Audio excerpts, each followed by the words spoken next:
our organization. Go ahead. Okay, and can you tell me?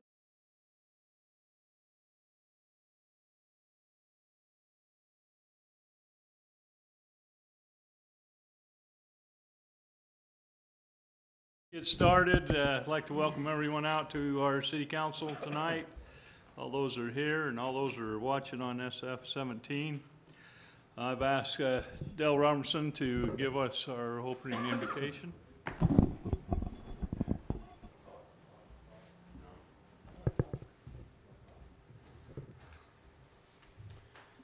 Our Father in heaven, we bow our heads before thee this evening in capacity of this city council meeting. We're grateful for the opportunity which we have to be here to conduct the business of the city, and pray that thy Spirit might be here with us. Guide and direct these elected officials as they make important decisions for our community.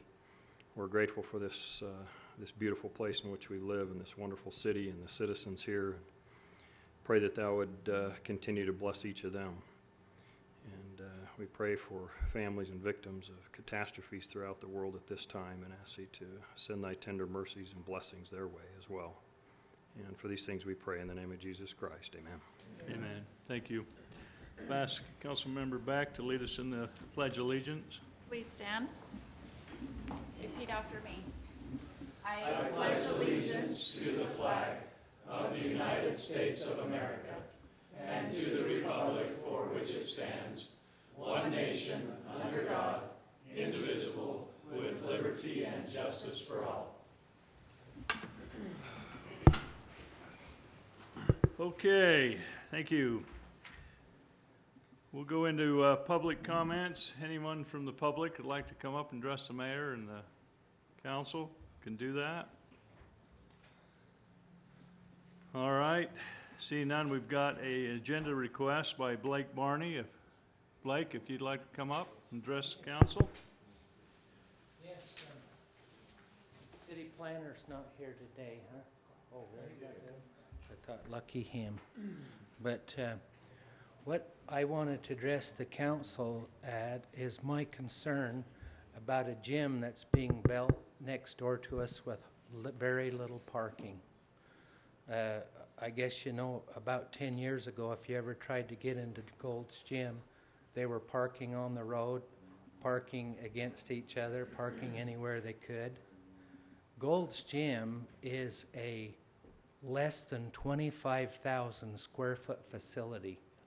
And on the north side, or on the east side, and that isn't the parking that's on the south, they have 57 parking stalls for a 25,000 square foot gym. Now they bought some corrals behind them and added 125 parking stalls to it. And if you notice, it hasn't been a problem. There's always been parking for people that go to a gym. This gym that's being built next to me is a 50,000 square foot building built on 85% of the lot. Now, I've been watching the debates on SFCN about Joanne's.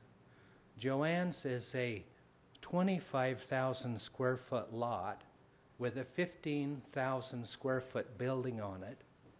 And they're having, we've had a debate now for almost ongoing for a year, if Joanne's is going to have enough parking with 50 plus parking stalls for a plasma donation center. Now, this gym next to me is 50,000 square feet, twice the size of Gold's Gym. Now, we have a 10,000 square foot facility, and when you think about a fast food or a convenience store, people are going and coming every 15 minutes. If you have a gym with an indoor soccer field, they're going to be there for 2 hours. Where do you get the parking formula that you give Joanne such a bad time at 15,000 square foot of building at 60 parking stalls, and a gym can come in? They were supposed to have 65 parking stalls. they have 54. Now, what you're going to see is that gym being parked all over the road, all over the city, and I guess maybe the city don't mind because in the wintertime, their fields won't be used when the fields of this gym will be used. But I don't know anywhere in Spanish Fork that you can build on 85% of the lot. And I think what's going to happen is we're going to have a problem where we're towing customers that come to our business that also go to the gym, and they're never going to come again. There's a shaved ice place in town that started towing cars that went to a different business. Those people that got towed never went back and bought any shaved ice there again. I think we've got a major problem with parking in this gym, and I don't know why the parking was overlooked. I don't know what the formula is, but it doesn't have adequate parking for that facility. And you know, Gold's Gym, they was stuck with what they had until they bought the lot behind them and added 3 times the parking space that they've got. Gold's Gym has almost 175 parking stalls. 125 and 57. And I don't know how a gym with a soccer field twice that size can get by with 54 parking stalls. And there's no room for expansion. The Wiggy Wash next door used to park in the field. Now that's gone. They have 25 employees. There's high-density housing on the other side of it, us on one side, and the car wash on the other. I just think we have created a major problem for the business that's on the corner. It was the only one down there, and to allow that big a facility to come in with inadequate parking is going to create a mess.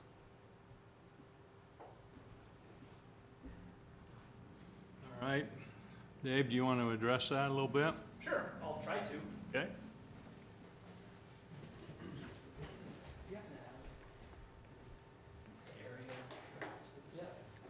Might be helpful, might not be, but we appreciate the concern. Certainly this is something that we discussed as staff when we reviewed both the proposal that was made to purchase the property from the city. This is property that the city owned.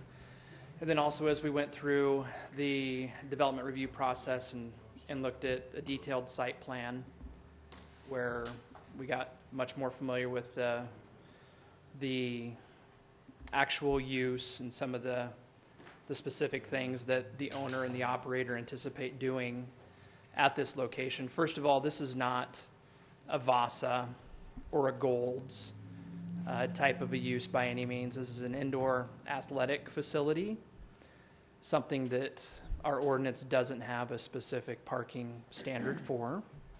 So our code does give us some latitude to exercise what I would call just common sense in terms of trying to determine how much parking is required. And that was really how we approached our review of the site relative to the use and what we felt the parking need would be, and sort of the analysis that we did, working with the applicant, understanding what their business plan calls for and how they anticipate the facility operating. They might have, at their busiest time, in fact, as many as 3 different teams in the facility at a given time.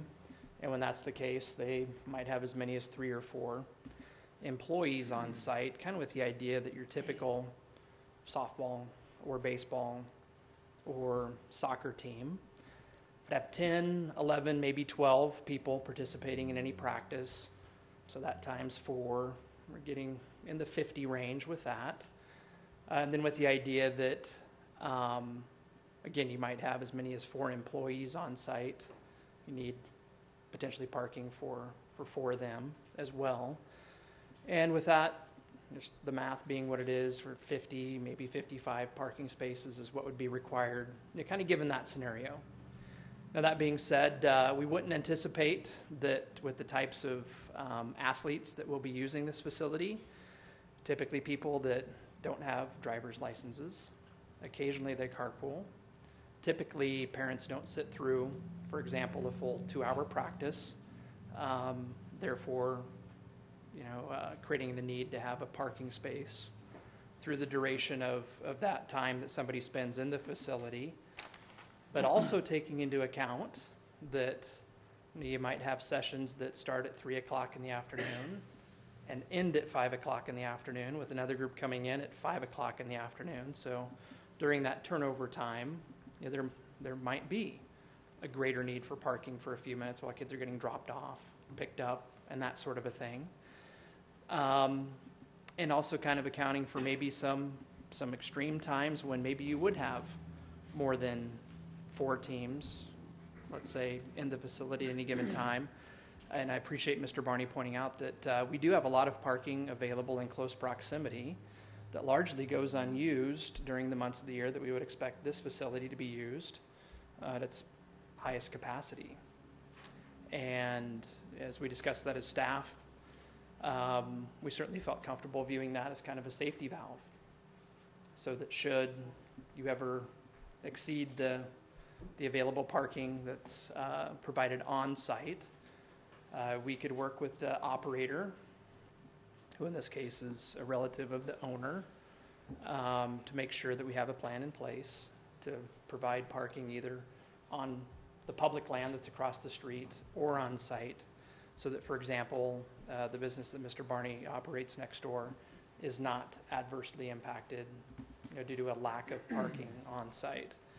But that was even discussed to the extent that I remember our public safety director, Mr. Adams, bringing up the potential need to have some kind of a pedestrian crosswalk, some kind of facility clearly identified between the parking lot and the facility on Volunteer Drive. We discussed that sufficiently that we got to the point where we decided that while that might be useful to have down the road, it probably made sense to go ahead and let the facility get constructed, let them start operating it, and just to see what the need would be before we'd take any additional steps relative to maybe putting in a crosswalk or maybe something even that's a little bit more substantial than that, just to make sure that a pedestrian connection, particularly between the parking across the street and the facility, is as safe as possible. Incidentally, I think such a crossing would certainly benefit people that are using the sports park facility and maybe patronizing some of the businesses on Main Street as well, just to make that pedestrian activity across Volunteer Drive as safe as possible. So, that being said, I'll readily admit that our crystal ball is not perfectly clear, but I will say that there was considerably more discussion about how much parking could be provided with this facility than what we typically have with other uses. And frankly, I feel probably more comfortable with where we're at on how parking could work for this particular operation than I am some other things that we have in town. Trying to think if I'm maybe leaving anything out. I think that's just sort of some background relative to our perspective as staff and how the site plan got approved with the parking that's included now. Dave, if this were just a warehouse, what would you typically do? We had talked about that earlier. Maybe just mention. With any kind of use like that, we really leave it up to an applicant to define how much parking they need. So our code literally says that you have to provide 1 parking space for each employee at the highest shift for a lot of uses. For example, for a warehouse use, that's what the code would require. And it was a little bit from that perspective, I think, that we worked with some folks that we're very familiar with that are building the facility here, to rely on them and how they anticipate using the facility to try to come up with an actual number of parking spaces that seem to be practical. Usually something like this is usually a converted old warehouse, am I right? We've seen it, yeah. Seen this sort of application and on the north end of town. My hopes would be that me living as far away as possible, still living in Spanish Fork boundaries, every time I come to this end of town for a sporting event, there is a stop on that corner. Please don't tell Uncle Sheldon. And my hope is that all these athletic kids and families that come will help the business. They'll get their cars washed at Wiggy's and things like that, and their get Diet gas Coke and seed Coke roll. and seeds and whatever. But I see the concern, We don't have a customer park problem, we have a parking problem. and that is true. And logistically, that building doesn't end where that metal is. It goes clear over to where that metal is stored. So they've built on more than 75% of their lot. When someone goes into that parking lot, they pull into our business and then go over into the parking. If they can't find a parking stall there, they're not going to pull out and go across the street and walk across that lawn to go in there. They're going to hit them parking stalls on the west side. My employee says, well, we can just start parking over at the city ball field. And I said, no, that the taxpayers' money was spent for the ball field that's used for that facility. So we rent those 14 parking stalls against the Lube Center for the Wendy's employees and our employees. But that is not adequate parking for a 50,000 square foot facility. Blake, would you agree, though, it's going to be a lot of education on the owners of the facility, and they can instruct them, do not park at the dugout, go across the street south? I've been telling the Wiggy Wash employees not to park at our business and telling them their employees to do that. And I only know that they're Wiggy Wash employees when I push the snow and I'm looking for the person parked in our parking lot. They are not going to park across the street and walk across that lawn, that highway, that much landscaping to get into that building. When they pull through our facility and circle around in there and see there's no parking, they're going to park right in those west parking stalls of ours. Blake, have you talked to the landowner about possible solutions, about the perceived haven't. problems? No, I haven't. I'm just kind of baffled that Joanne's was given such a bad time at 65 parking stalls, and it went on for 8 months. That a gym that's twice the size as Gold's gym, and Gold's incidentally has 150 plus parking stalls, and this place has 52. If I may, I'm looking at just the math, and I think it's been talked about. The uses of different buildings and businesses is different in between each of them. Just looking at just the sheer numbers, the Vasa, the Gold's now Vasa building at 50,000 square feet. Being conservative, cutting the building in half, so 25,000 square feet. 25,000 square feet is the gym. Yes. And they had 57 on the inside. It was not ever adequate. Yes. And they've added 125 to it, and it's just adequate right now. Yes. So my concern, just looking at the math, and I'm very sensitive to the parking that may become an issue. The building doesn't exist yet as far as parking and use, so there may be an issue, there may not, if you would concede that. Yeah. Okay. So just looking at numbers and using Vasa as an example, 25,000 square feet. A standard workstation is about 5 feet by 5 feet. And that's large for the weights and the pull down and the cables and the pulleys and all that. Many of them, a treadmill would be like 3 feet by 5 feet, so 15 square feet. So just taking 25,000 square feet, one workstation at 5 by 5, 25,000 square feet, divide that, thinking that there's going to be one person in each 25 square feet. That means that at 25,000 square feet, the Vasa can hold up to 1,000 people at individual workstations, in which case the 125 they have would be woefully inadequate if they were to capacity. If we cut it in half, 12,500 of usable space, then that's 500 people at the different workstations. And so if the 57 was woefully inadequate, looking at full capacity with just square footage, then 500 is what they're capable of. 100 something that they've got is still woefully inadequate, but yet they're being praised as they've got plenty of space. And I only say that because the facility that's being built that isn't being parked at yet is a completely different use. They're football-sized fields.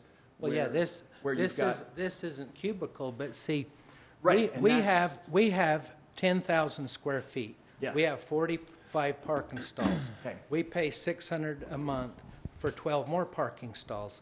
At a convenience store, somebody comes and goes every 5 minutes. Somebody goes to that gym, they're going to be there for 2 hours for a soccer game. And keeping in mind, it's not a gym, like the planner said, it's a soccer field. So a lot of it's opened up. Yes. But isn't there 9 players on a soccer team? So Yes. between spectators and coaches and that, you're going to have probably 70-plus people there at a time. I hope they carpool.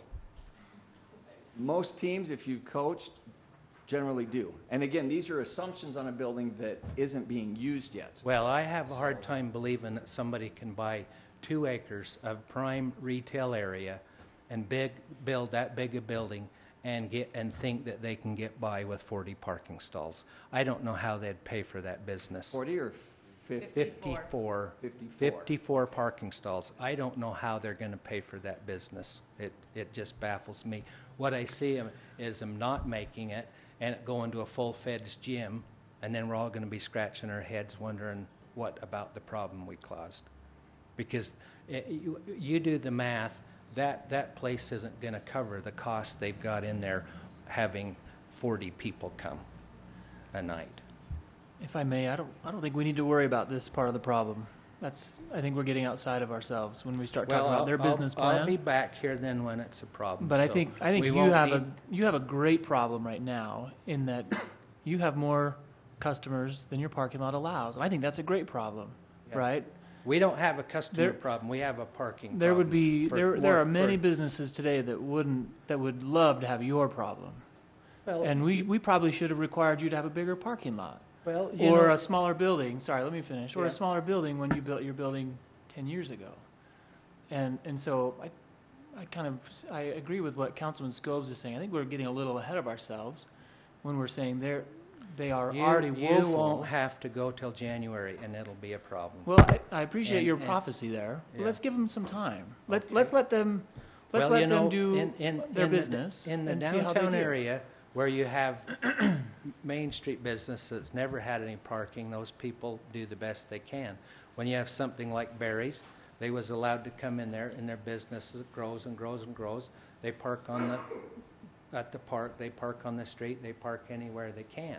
Sure. I'm just kind of surprised that Joanne's was such a debate for 8 months. If they was going to have adequate parking for a plasma donation center at 60-plus parking stalls on a 15,000 square foot building, and we let a new facility come in and take up 75% of the lot, and they can get by with 54 parking stalls. So when you bring up That just- Joanne's, Blake, you have to know what they're doing, and when they say we're going to have a however large a building, but it's going to have 70 beds, then that's where we can start to do the math and say 70 beds means 70 people. And so that's why we walk through the process that we walked through with Griffles. You have 70 beds plus the employees that are associated with those 70 beds. So that's why the math becomes a lot different. As Dave was saying to you, we do the math here, or as Kira was saying, I start looking at treadmill space after treadmill space. That's not even what this is. So it's a really different equation. I think it'd be well for us to just wait and let them operate. From my understanding, where the metal ends is the soccer field. From where those roof trusses are at, across where the squares are at, are boxed in for a gym area. From that area over to our property line, which isn't even 25% of their lot, is parking. And you mark my words, it's not adequate. Thanks, Blake. We shall see how that turns out. All right, let's go on to council comments. Councilman Scobes. Mayor, I have nothing to report at this time. All right, Councilman Mendenhall. Yes. I'd like to bring up a special guest that we have in our chambers today. It is the new president of the League of Cities and Towns, council member of a city almost as great as Spanish Fork. Is that fair to say, Councilmember Beck? Councilwoman Beth Holbrook is here to join us, and she is the, as of yesterday, the president of the Utah League of Cities and Towns, which we're grateful for, and we're grateful that she's come all the way down here to visit us. So I'm going to turn my time over to her. Perfect. Thank you very much, Mike. I appreciate it, Councilman Mendenhall. Thank you so much for giving me the opportunity today to talk a little bit about the league and kind of where we're at and what we do, basically. I'm sure you guys are probably much more aware, but I just thought it's a great opportunity to get down here and meet everyone face to face. So thank you again. One of the things that we look at, and I wish I was as good as Cameron because he just rattles them off on his head. I have to look at my notes here. So one of the things that the league provides for the cities and towns in the state of Utah, 247 of them, is the opportunity to have a voice on certain issues that we all share. For instance, as was well displayed just a moment ago, discussions about zoning and land use and parking and issues that a lot of different entities have to deal with in varying ways. This is what the league likes to help facilitate in a lot of different ways. Number one, we do elected official trainings. So for newly elected officials, they get an opportunity to have training done, and they do this in several ways. They do it online.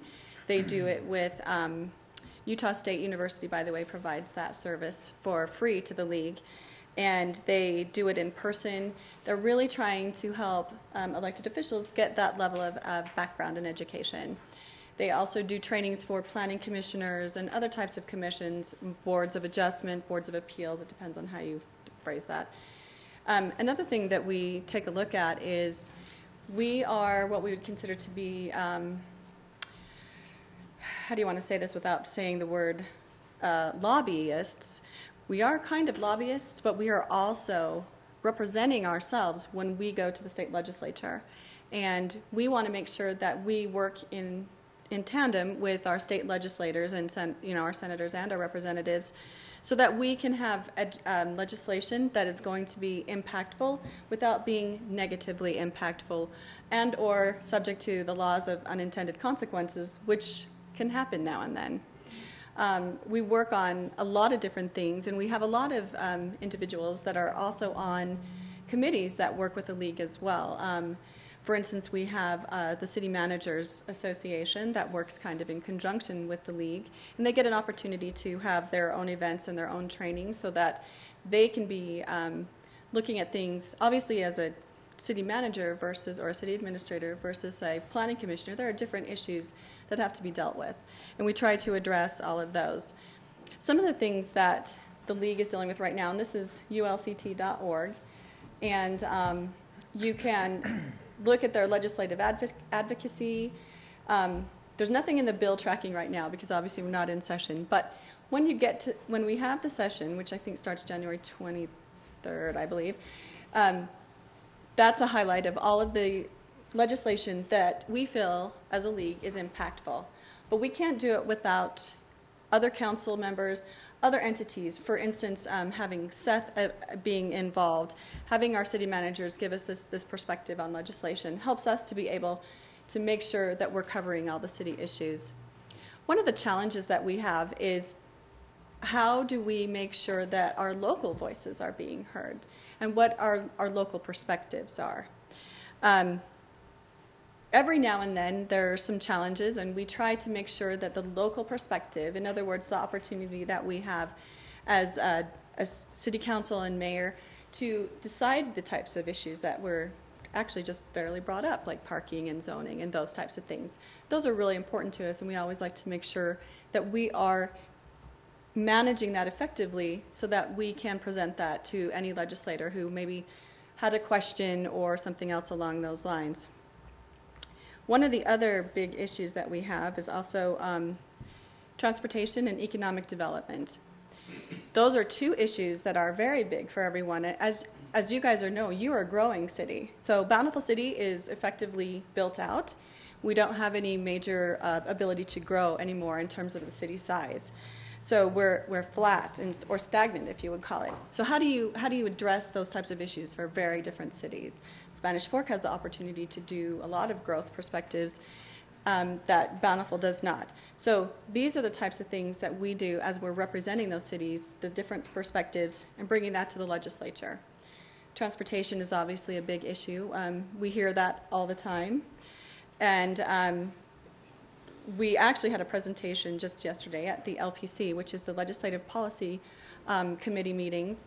And those are held once a month, with the exception of the legislative session. While it's in session, we meet weekly at the state capitol and or electronically again.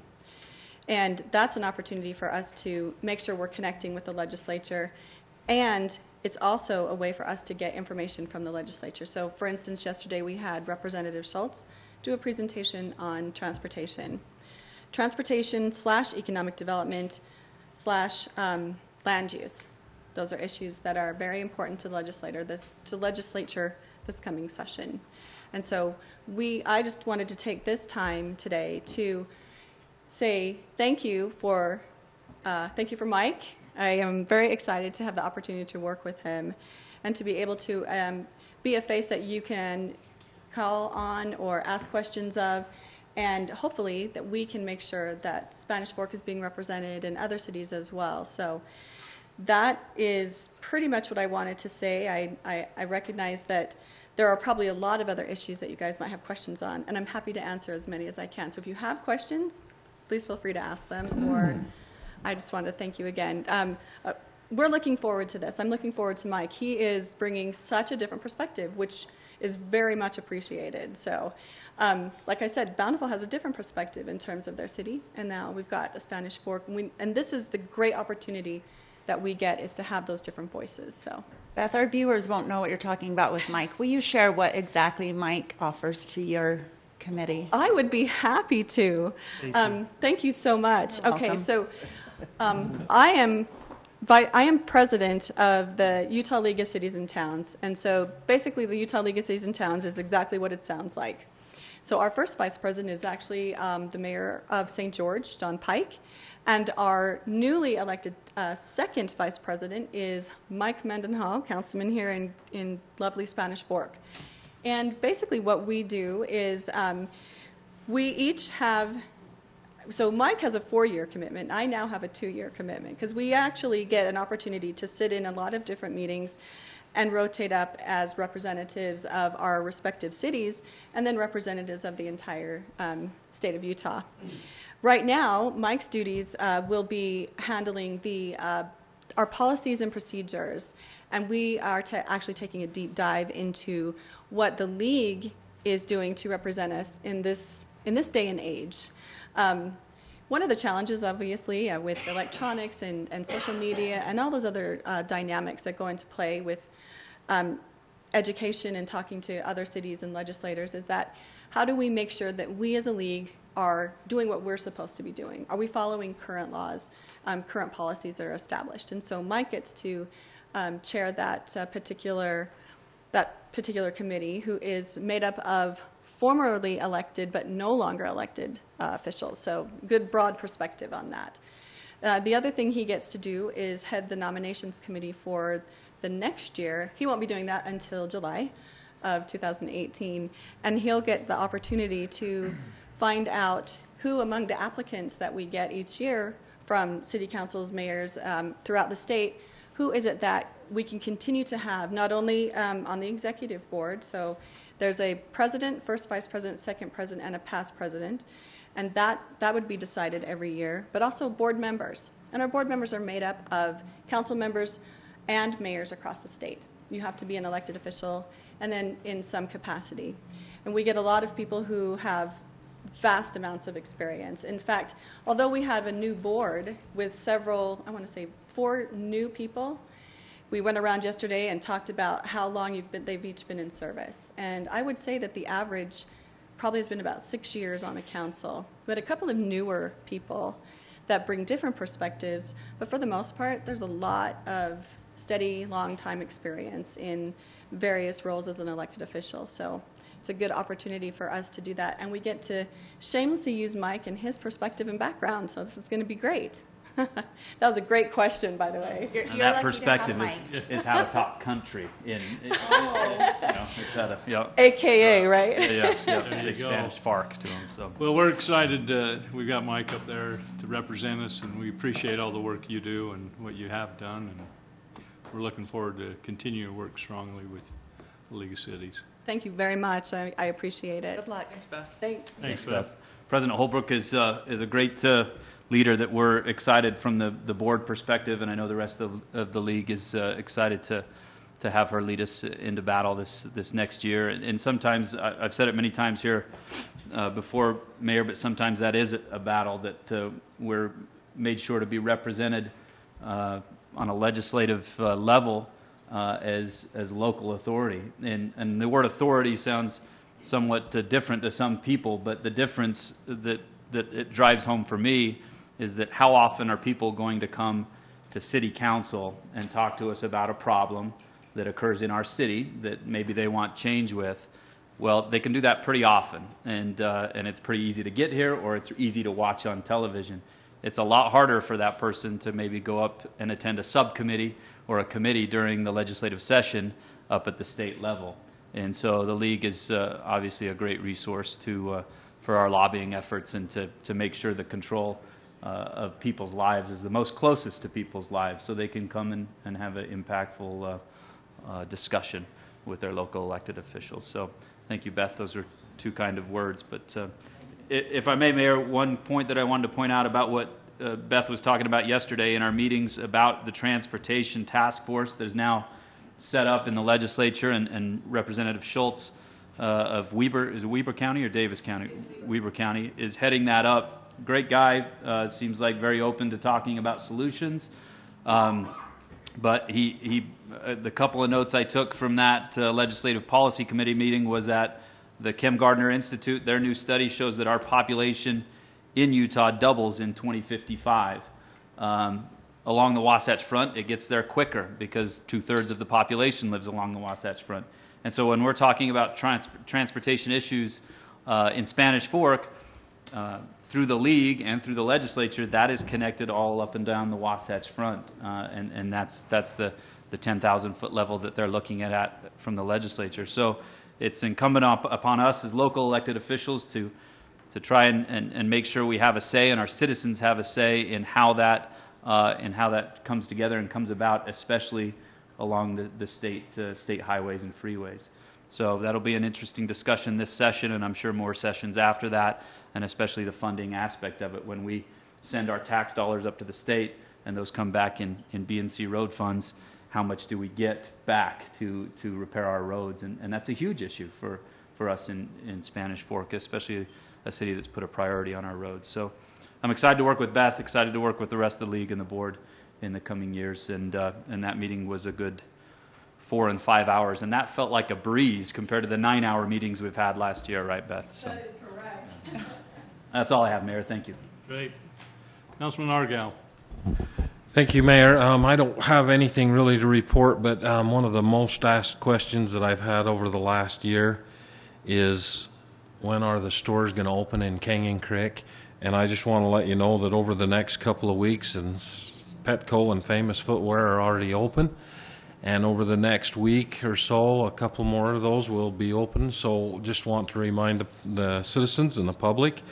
Also, the new Walmart Express will be having a grand opening here on the 25th. So these stores are now here, now opened.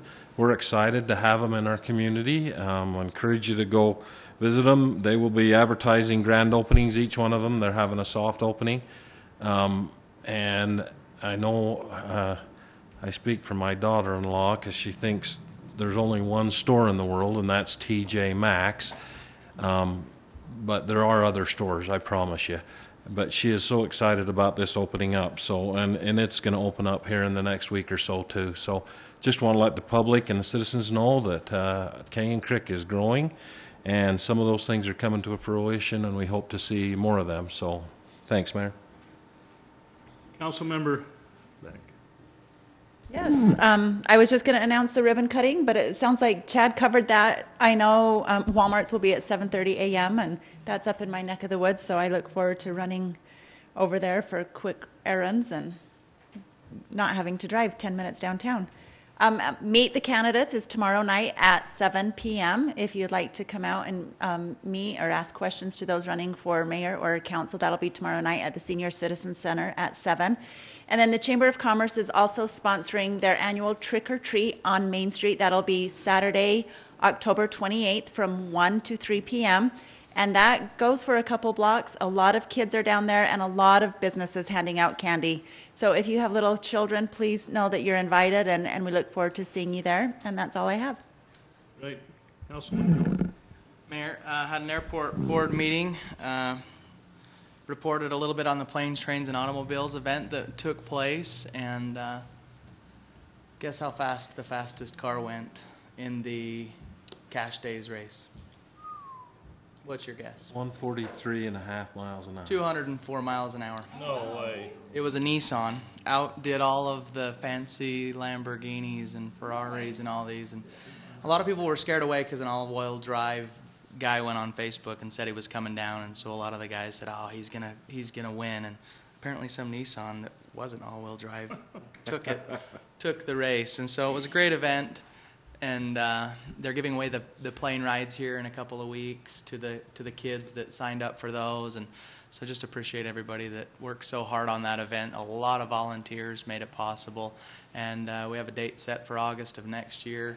I didn't bring the paper that's written down on, but it is August of next year. So you won't want to miss it. It's an incredible event with a lot of people volunteering and putting in a lot of time for a wonderful thing. I also just wanted to mention that last night I had an opportunity to go down to the Armory on North Main and just participate in a little carnival. Ran into a lot of good people down there that were there to support a young man in our community, Wyatt Roberts, who is in need of a track into his home for his wheelchair and a new van, and it was amazing. No parking, just incredible the turnout, and we live in a great place, and so I just wanted to mention that, Mayor. Appreciate everybody on that. Great. Thank you. Appreciate all those reports. Just one thing, let all the citizens be aware of. There's an election coming up. This will be a vote by mail, so they're mailing out those ballots. The county is today or tomorrow. So in the next few days, you'll be getting your ballots in the mail. It's not junk mail. Don't throw it away. And you can exercise your right to vote. And you don't have to wait till Election Day. You can get them sent in as soon as you get them if you know who you want to vote for. But just be aware and exercise your right to vote, and that'd be great. All right, Spanish Fork 101. Kent Clark. Oh, vote by mail. Call my thunder. Ball in the tee for you, didn't he? I just segueing in it for you. Great segue. Great segue. So, citizens at home, Spanish Fork is entering a new era of voting and elections. We're excited to participate in this. It's going to be new for us as staff, new for the residents, and new for candidates also. So today I'm going to briefly buzz through a little bit to educate the public at home and those in the audience about vote by mail, and touch on a little bit what the mayor's already talked about. This is how other people vote around the world. This is not vote by mail. In Indonesia, you vote, you get your finger colored so they know that you can only vote once, unless you go home and chop your finger off, and you can come back. And then in Africa and different places, there are different voting booths the way that they do it. We're not going to use that. So let me briefly give you a history of why where we're at now with vote by mail. Last year, we were in the midst of Clinton and Trump era of elections, and 20 of the 29 counties in Utah went vote by mail, but Utah County did not go vote by mail. They weren't quite ready to pull the trigger of it, and so there's a lot of pressure from all the other counties had success, and now Utah County is getting pressure to do vote by mail. So the pressure coming is their voting machines, the touch screens that many people vote on, when they vote a county election are outdated. The maintenance on them, they can't keep them up. And to invest a whole new machines is a great expense. And while the rest of the state is going to vote by mail, I think Utah County is feeling that pressure, and they're going to go vote by mail by that pressure. Next year, when they do their election, they're going to do vote by mail. So what they did is they came to us and asked us and all the cities in the county, can we do vote by mail this year? I think it was to make us the guinea pigs, but them also a chance to practice once before they have a great big election. But that was before they found out about Jason Chaffetz's seat and the congressional thing, which would have forced their hand to do the election anyway. And so it kind of answered to their question. So the way the vote by mail is going to work this year is the county is going to administer it. All the other city elections that we have held, I have been the election officer. I'm still the election officer, but it's going to be administered by Utah County. And what they're going to do is they're going to create the ballots and mail the ballots, and they're mailing those to all the registered voters that live in Spanish Fork at the address that they're registered at. That's a very important understanding, is it's going to go to the address that's on file at the county, wherever you're registered at. Then, as those ballots are returned, they're going to validate those ballots, they're going to process them and then count them and then give the results. And we, the city, we have a small portion of it and then a big bill, a big invoice at the end that we'll have to pay the county for our participation in that election. Okay, so what is vote by mail? Vote by mail is pretty close to the way the old absentee voting is. 26 years ago, when I started doing elections, we had maybe 15 absentee voters. Those people that maybe just weren't going to be here and they're out of town working, those are the ones that kind of participate in that. But over the last 10 years, it's gradually got more and more popular and signing up as a permanent absentee voter until 2 or 3 years ago, there was 100 voters. Then there was 300 voters. And last time there was about 600 voters in our town that signed up for absentee voting. So we're almost going there anyway because those ballots are mailed to their houses at the absentee voter part. So this is what's going to happen. You need to, the ballots are going to be mailed to active registered voters. So if you haven't voted for a while, you may be on the inactive list and you're not going to get a ballot. Or if you've moved and think you're active at address X, but you really moved to address Y, they're going to send it to X, and if you're not living there, it's going to go back to the county, and they're not going to go find out where you're at. They're just going to say you don't live there anymore, and you will not get a ballot. So it's really important to be registered in the county's books at the right address. Once you get your ballot, you follow the instructions. You have to sign an affidavit because that signature that's not on the ballot but on the envelope is going to be compared at the county site to find out if it's really you that's voted. So it's to help cover the voter fraud of whose votes are getting in there. You actually have to sign your affidavit that it's you who's putting this ballot inside this envelope. And they compare that. The ballot does not get pulled out of the envelope until that signature is verified. If it's not valid, they try to contact the voter to say your signature is wrong. Well, I used to sign right-handed, now I sign left-handed. I got a different signature. You need to correct that and then to validate correct that with the county. Then you can seal it up, mail it back, drop it in the mail. It has postage paid, so you don't have to find a stamp. Many people don't have stamps anymore. But it's postage paid, and it'll be returned to Utah County elections. That mailing has to take place before or on the Monday before the elections. So if you're holding that ballot and thinking, I'm going to mail it on Tuesday the 7th, you're too late. Your ballot will not be valid. It has to be postmarked through the Postal Service that Monday before. So don't drop it in Monday night at 8 o'clock because that postage is going to be Tuesdays when they go to pick it up. So you're going to miss and your vote won't count as far as being valid. And then your signature will be validated before it's open. Okay? So here's a question to everyone at home and here. Do you want to vote? Well, get registered at the correct address. So that you can check that if you go to www.voteutah.gov. Go there and put your information in. It'll be your name, your driver's license number, birthday, some other information that it knows that it's you, and they'll say, yes, you're in here, and this is where we have you, or I can't find you, would you like to register? And then you can register right then. So there's a way to register. The registration process is actually for mailing in through the Postal Service. Your registration has passed. It's 30 days before, so we're already past that deadline. But you can still register as a walk-in at the county or go online at voteutah.gov, and you can fix your registration or become registered up until Halloween night, which is 7 days before. So you have 7 days before the election to get registered. And once you get registered, then the county will actually send you a ballot.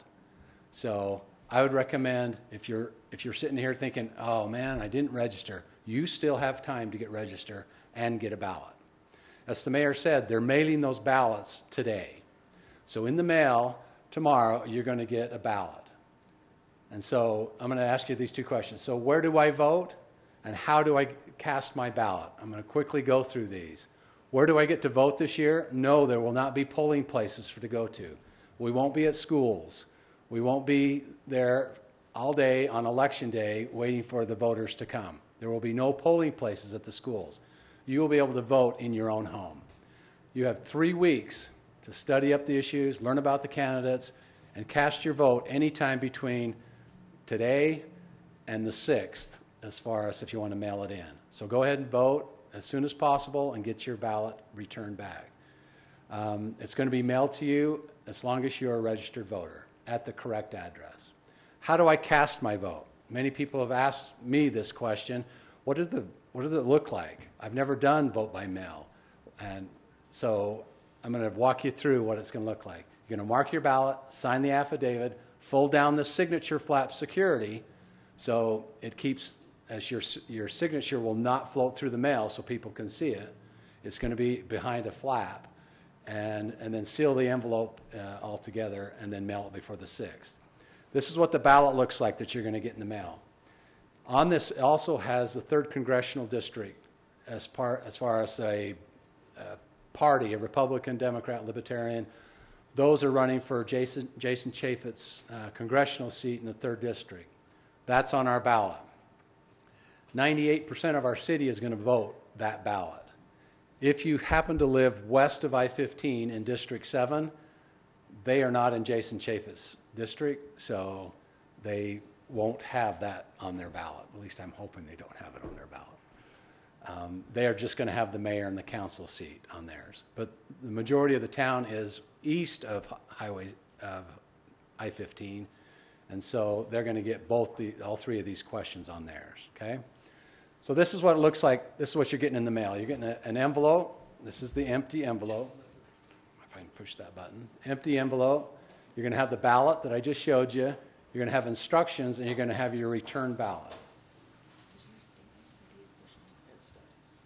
Okay, so I guess what I need to tell you is mark your ballot. For the first question here, you only get a mark 1. For this second question, you only get a mark 1. But for this question, you can mark up to 2. So you can mark none, 1, or 2. So don't mark 3 on that one, or else it spoils that section of the ballot. This is what the envelope looks like. And so I'm going to walk you through here so you can see it's pretty easy. That's not scary. So first you're going to mark your ballot, and you're going to fold it in half and put it inside this envelope. So down inside here below the red line. You'll be able to see a piece of paper marking right here to show that that has an active ballot inside of it, so it helps the county process those. Then you're going to sign this right here. This is your signature that they're going to verify at the county building. What you sign on your driver's license, whatever your registration signature is, they're going to call it up on their computer. They're going to have this piece of paper in front of them. If it matches, then it's validated, then your ballot will be open. So when they open this ballot, they're not going to take the ballot out until they look first at that signature. Then next is you want to fold down this flap So right here, which covers up the signature, then you're going to double fold that down and seal it up right here with the glue stuff around the outside of it. So this first flap is a signature security flap, which is going to cover up the signature. Then you fold the whole double flap down to bury the signature inside that flap. When that envelope gets to the county, they're going to cut open the signature part and reveal the signature without opening the ballot. If it's invalid or not signed, it's discarded as being invalid, or they'll try to figure out a solution for it, not really discarded. Because the state law says if they can't process it, they'll make every effort to contact the voter to clarify what happened, why it didn't. The signature didn't match, it's not signed, or something like that. But if they can't get hold of the voter and the canvas expires, they won't open. It's going to be discarded. Okay. Okay, so those are the instructions that are on there. Here's some additional instructions that come with it. Walk you through as far as don't use red ink. Make sure you fill out the ovals. So what do I do if I did not get a ballot? So don't worry, they're being mailed now. I had a gentleman came into my office today, says, so when are they going to do that? I'm leaving town. I need to get my ballot. Have they already sent it? No, they haven't sent it yet, but today's the day. But if you get a week after today and no ballots come to your house, then you want to start checking what are my options to doing this. First thing I do, I'd call the election office, contact them to see, I've lived here my whole life, I've voted here all the time, what's the deal? Well, maybe it got lost in the mail. So if you call the county, you can request another ballot saying, hey, I never got it, send me another one. When you return it, you're only going to get one. If you send two back, you might get in trouble for it, but they're going to only count one on the other side because they're going to invalidate the second one that comes in because one's already come in. Then you can request for a new ballot. I would get online and check your registration at that utahvote.gov and voteutah.gov and double check that point. And you can get registered right there also. And then call the county and say, give it a day and say, I'm registered, I just registered, I want a ballot. Do you find me in your system? Yes, we do. Please put me on the next one, I want a ballot sent to me. So you still got 2 weeks or however long to get that ballot to your place if you don't get it within this next week. So there's a way to still get a ballot if you don't get it. Now, what happens if it's getting close to the 7th? I'm not going to have time to register. I think I'm registered. I never got a ballot. I lost my ballot. I had my ballot. Now what am I going to do? I lost it. I know that I should have one. There is an option for them, and it's called go to the voting center and have a provisional ballot created for you. So it's a ballot, looks just like all the other ballots, but you're going to create a provisional envelope that puts all that validating information on the outside of the envelope and has your signature, and then you put your ballot that they're going to give you at the voting center in that, and then that envelope goes to the county. Then they check the registration. If it's valid, they'll open it up. If they can't validate it, they'll try to get in touch with you. If they can't, then they'll discard it. And that's how those will work. So let's talk about the voting center. The voting center is only one place, and it's only on election day. So if you wait till election day and you have your ballot already voted, don't put it in the mailbox because it'll be postmarked wrong. You can bring that envelope that has the ballot to the voting center and drop it off in the ballot box at the voting center. So those are going to be a number of people are there. So it's at the senior center on that date, and those are the hours, 7 in the morning till 8 p.m., and there's no other place that people can go to vote.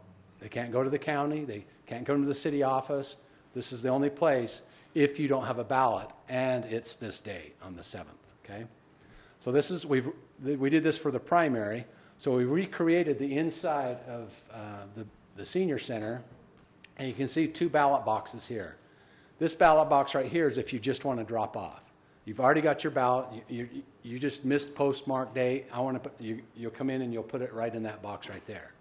If you don't have a ballot and you need to create a provisional envelope to put a ballot in, then you'll fill out these along the tables here. Those are the envelopes. You have to put your driver's license, your birthday, any type of identifying information that tells this is who I am and this is where I live. And so you have to have proof of who you are and where you live. Then you'll go take this information to the fine election judges that are here. They will get you a ballot according to what precinct you're in. Then you can come over here to the ballot voting booths, vote, put your ballot inside that provisional envelope that you've signed, and then you'll put those ballots inside this container right here. So there is a way for those that completely didn't get a ballot or lost their ballot, so on election day they can do it this way. For the primary, we had about 90 people do this way. In other cities and other elections, there were hundreds of people that came because they were confused, didn't know what to do, and they came this route. So I would encourage you, if you came this route, it might be a little bit of time to wait because this is the only place that this is going to be done. If you have your ballot, just go ahead and vote and mail it in, or you can come and drop it off. But I would hope that if you don't get a ballot, you try to correct that beforehand and get one sent to you in the mail so you don't have to come and sit or stand in the line to wait to be processed this way. But this is an option that they can do that. Okay? So the provisional ballot, you'll need to have proof of identity, proof of residency, and then it just takes a little bit of time. You can drop those off on this certain day.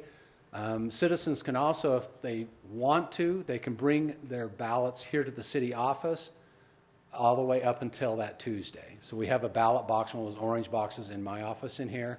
So if you wanted to bring it by, you come in, pay your utility bill, you want to drop off your ballot, you can have a drop off here up until that, just through that Monday, but not on the Tuesday. This is the voter turnouts we've had in the last number of years. And so the P means primary and the G means general. So there are different issues that were up, and we're hoping that in 2017 that the voter turnout is greater, but we'll find out how much apathy in the community there is, hopefully because they don't have to exert themselves a whole lot. It's been provided right at their doorstep, and their doorstep can take it away. They don't have to get out in the cold or anything. In summary, I won't go through each one of those, but they know what to do. Get registered, vote, sign it, seal it, and mail it in. The sooner the better. It gets processed, but make sure you study it up and get all the answers you need.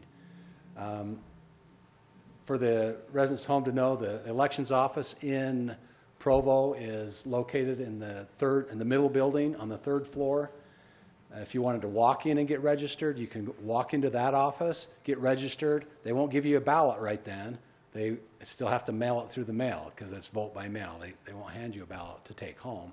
But you can get registered. In the next couple of days, one will show up at your doorstep.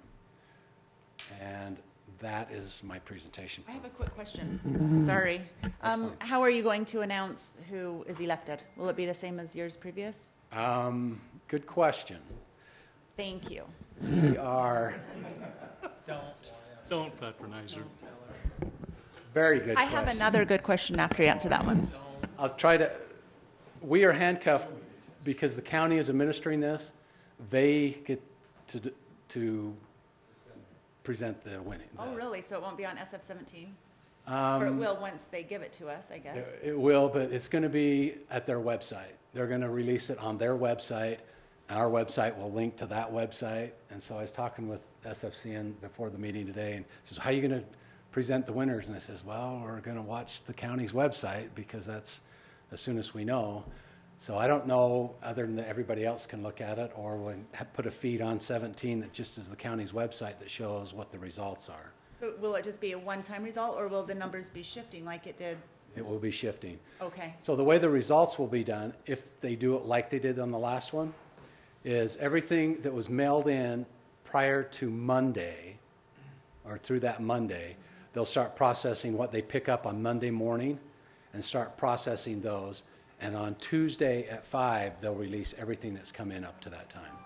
All the voting centers across the county that gathered up the things during their voting center, they are going to be picked up at 8 o'clock. Well, they're not going to process those all until the next day.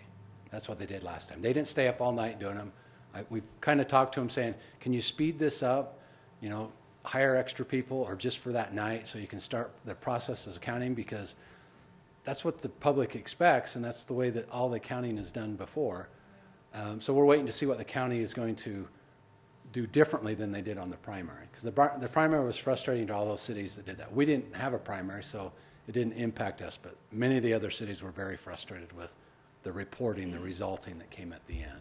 So we're anticipating that the county's going to correct that and speed it up and have a better turnout.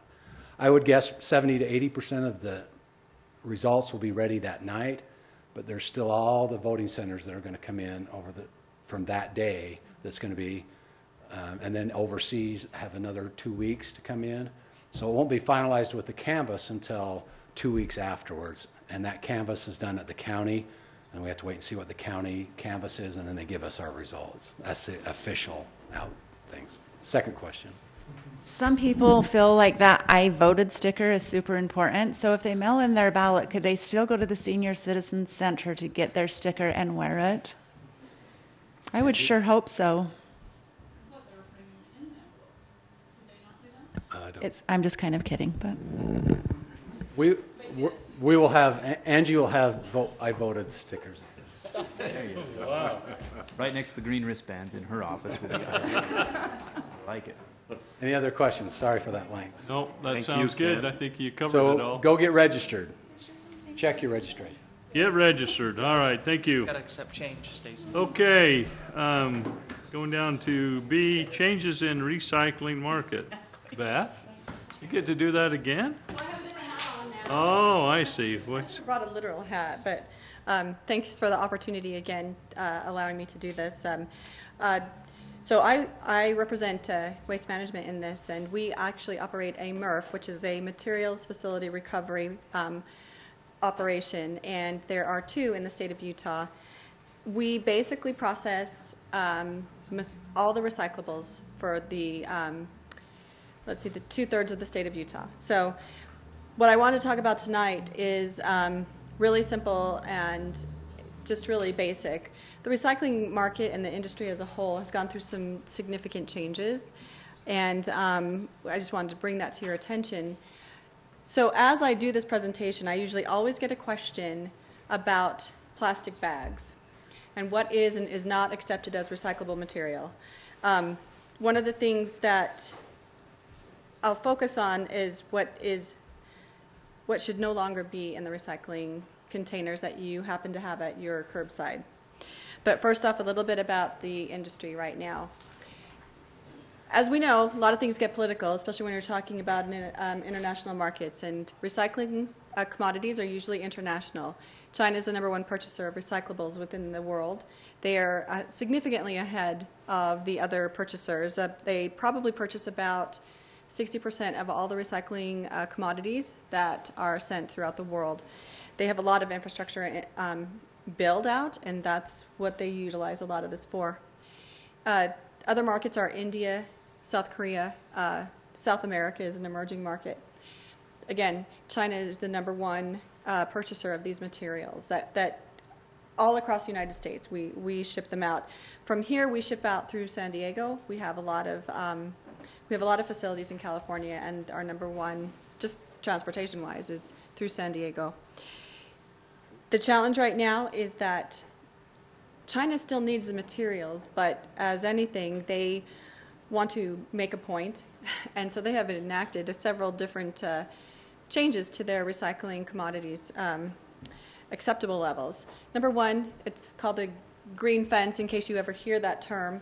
What this means basically is that if any container, any shipment, so we've all seen those huge containers on those container ships that come across the ocean. If anyone in that container has greater than 5% contamination, which I'll talk about in a little bit, then they reject the entire load and it gets sent back at the shipper's expense. So in other words, if we as Waste Management send 25 containers and one of them is contaminated, they'll send back that one, and we have to pay for that twice, basically. Well, you obviously magnify that by thousands, and it can get to be very expensive. They have also made changes to their recycling processing for plastics. As we know, plastics are basically, in effect, they're derived from fuel. So in other words, the crude industry and the oil industry are where we mostly get all of our plastics. A lot of times what happens is chemical compounds get created, people try to do different things in their packaging strategies, obviously to cut costs, and they blend plastics. In other words, if you have, so like these water bottles that are on your desks, these water bottles are BPH free, which means obviously you're not going to get chemicals leaching into the water, which would defeat the purpose of having water bottles. And so they're very well controlled. They're typically marked with a triangle on the bottom and it says a 1. That means that it is a consumable product and the quality of the plastic is consistent. If it is marked something else, if it's, it's like tilted. If it's marked something else, so typically recyclables in plastics are 1 through 7s. Right now the market for 5 through 7s is almost non-existent. And the market for 3s and 4s is a little tricky. 1s and 2s are the consumables portion of that, so it's your food products and your drinking, basically your Gatorade bottles, your Coke bottles, your anything else that's in a plastic.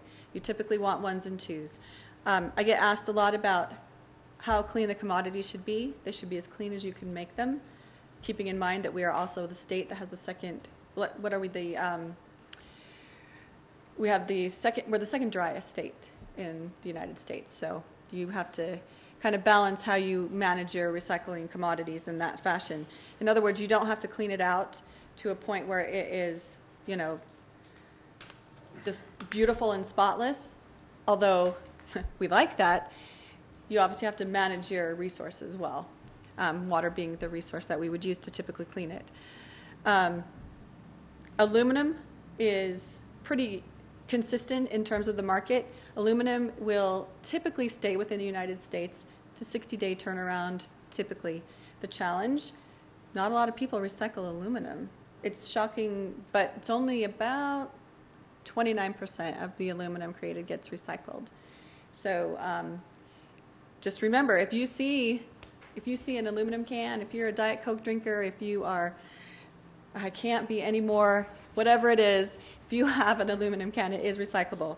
It also goes for tins, like your tuna fish, your soup cans, all of those things. They can just be spooned out. You don't have to clean them to make them spotless. However, you can't leave food chunks in them either. Big important thing. And then, of course, we have cardboard. Cardboard is a big commodity. Amazon is cardboard's friend, and vice versa. As well as you've got a lot of other online retailers that utilize cardboard on a consistent basis. Cardboard is 2 types of quality. The United States typically has a higher grade quality, but you'll see a lot of cardboard going to China, and they'll reprocess it, they'll reduce it, and send it back in materials. So it's kind of a catch-22 on that. Their cardboard is honestly not that good. If you ever heard about the drywall issues that China had back in 2007, I think it was. Yeah, kind of that same mindset. So, but having said that, cardboard is a very good commodity. However, all the commodities are going down lower in value. So what that means is we have to take a look at things that we can do to minimize the costs to process recyclables in an effective way. One of the things that, okay, I'm just going to take a quick poll. Who goes to a retailer like Smith's or Walmart or anybody? For show of hands, who goes to a retailer? How many times do you use our plastic bags? Do you use a lot? Okay. So just remember, those plastic bags do not go in your recycling containers at your curbside. They go back to the retailers. And I'll tell you why. And anybody who has seen the landfill knows the answer to this as well. They're too light to process effectively, and they get caught up in all the machinery. And when they get caught in the machinery, you're shutting your line down that does processing. So obviously it's a cost. And given the recycling market, we want to make sure we minimize our costs. And that it would be one of them. So if you go to Walmart, which grand opening, the 25th, I think you said, we love our retailers. We don't want their bags in the curbside recycling. So take it back to them. Most all retailers will have something set up as you walk in so that you can deposit those in there.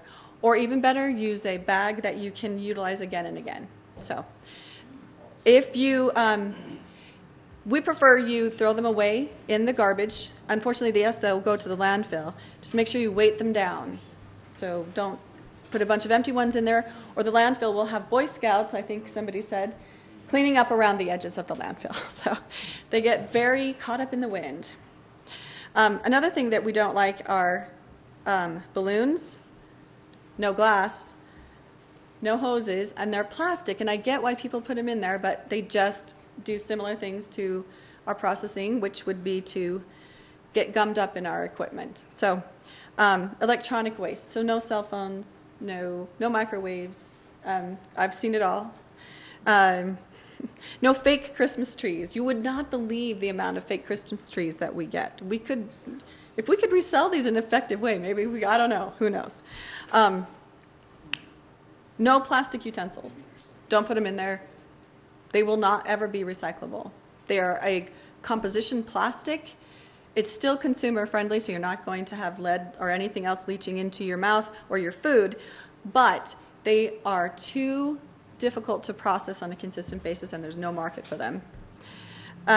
Anything else that you can, we get a lot of extension cords. Don't do that.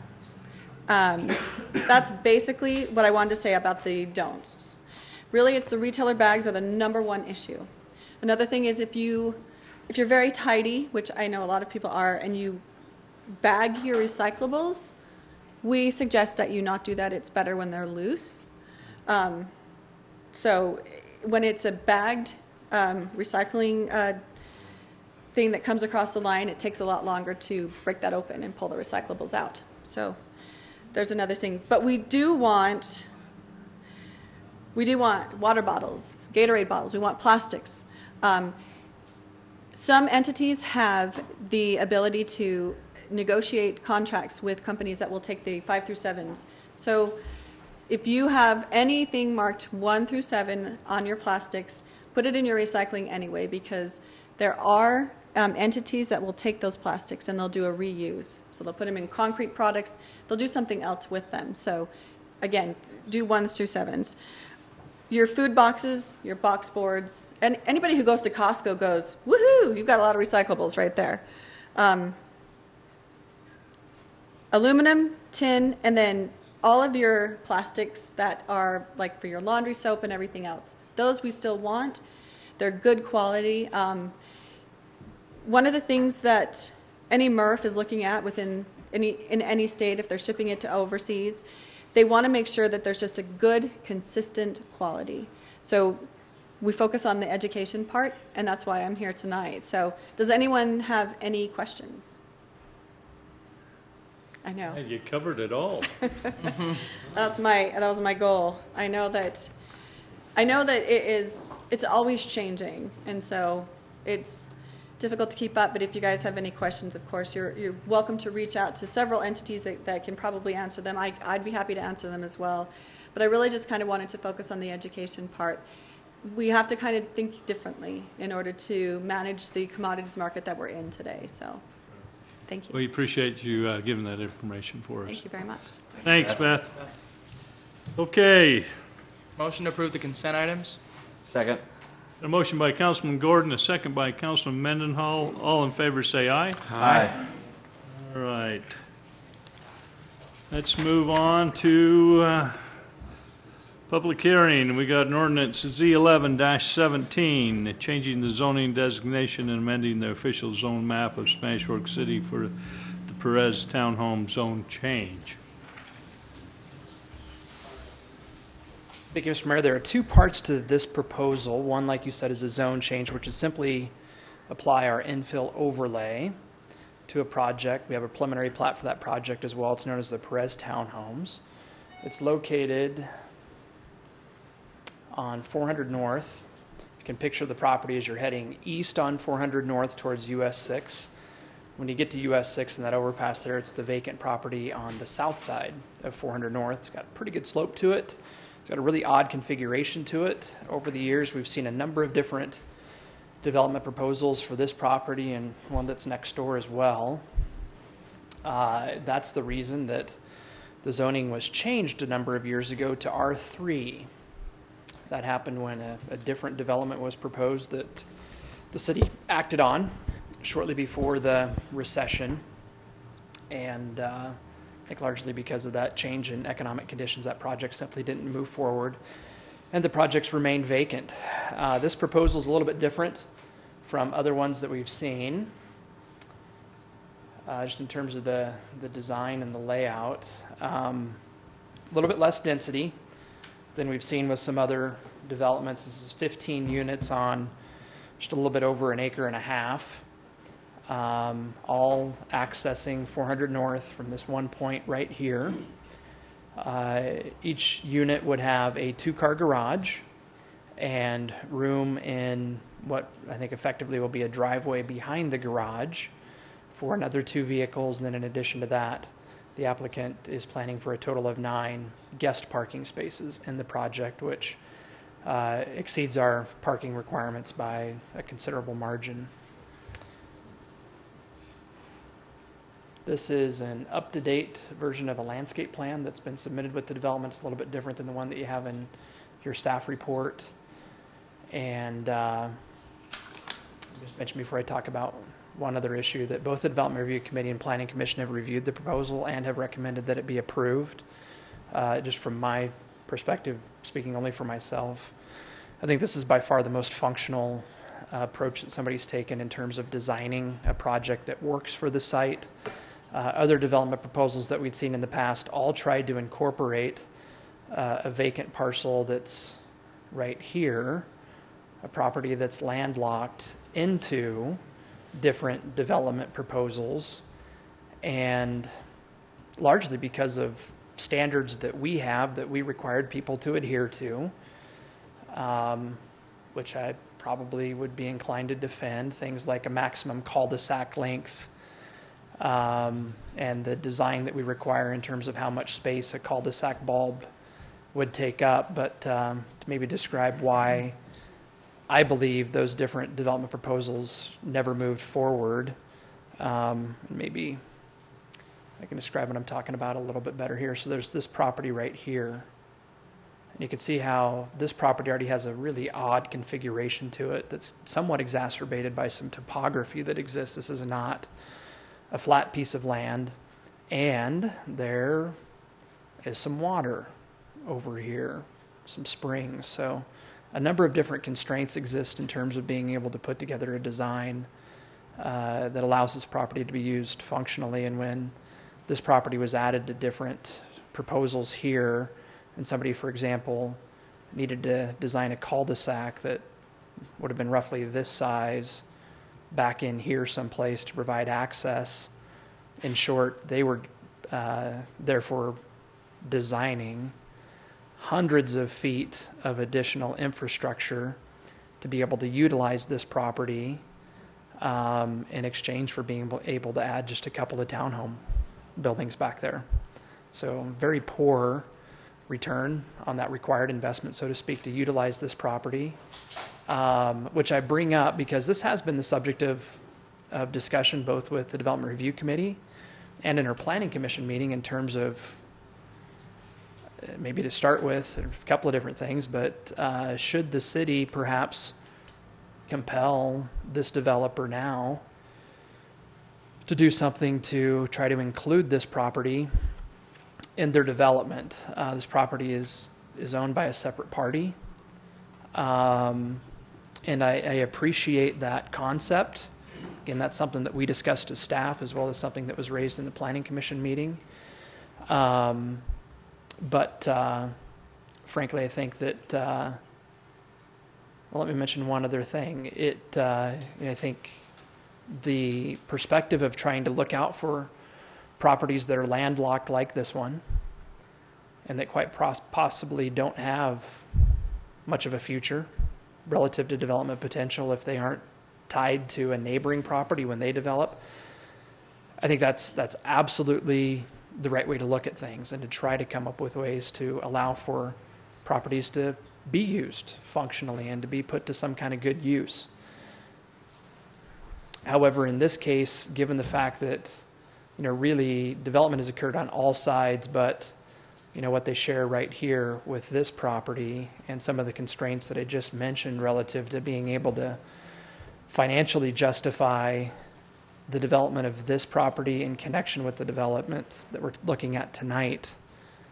I believe, and it was the Development Review Committee's recommendation, that we simply allow this project to move forward with its current design, with the understanding that that does really, further hinder the prospects for this property to be developed. I potentially could see that somehow being attached at some point in the future, maybe to our trail that runs next to it, perhaps being utilized by a townhome development to the south in some way, or maybe otherwise just simply attached to a neighboring property. All things that would simply happen between private property owners as they work to make the best use of their land. That might seem like kind of a tangent, but that really was the topic of the most discussion I think that we had at the Planning Commission meeting. Just, what might happen with this property. Again, both the Development Review Committee and the Planning Commission have recommended that the development be approved, both the preliminary plat and the infill overlay. And I believe that's everything I have. Have any questions for me?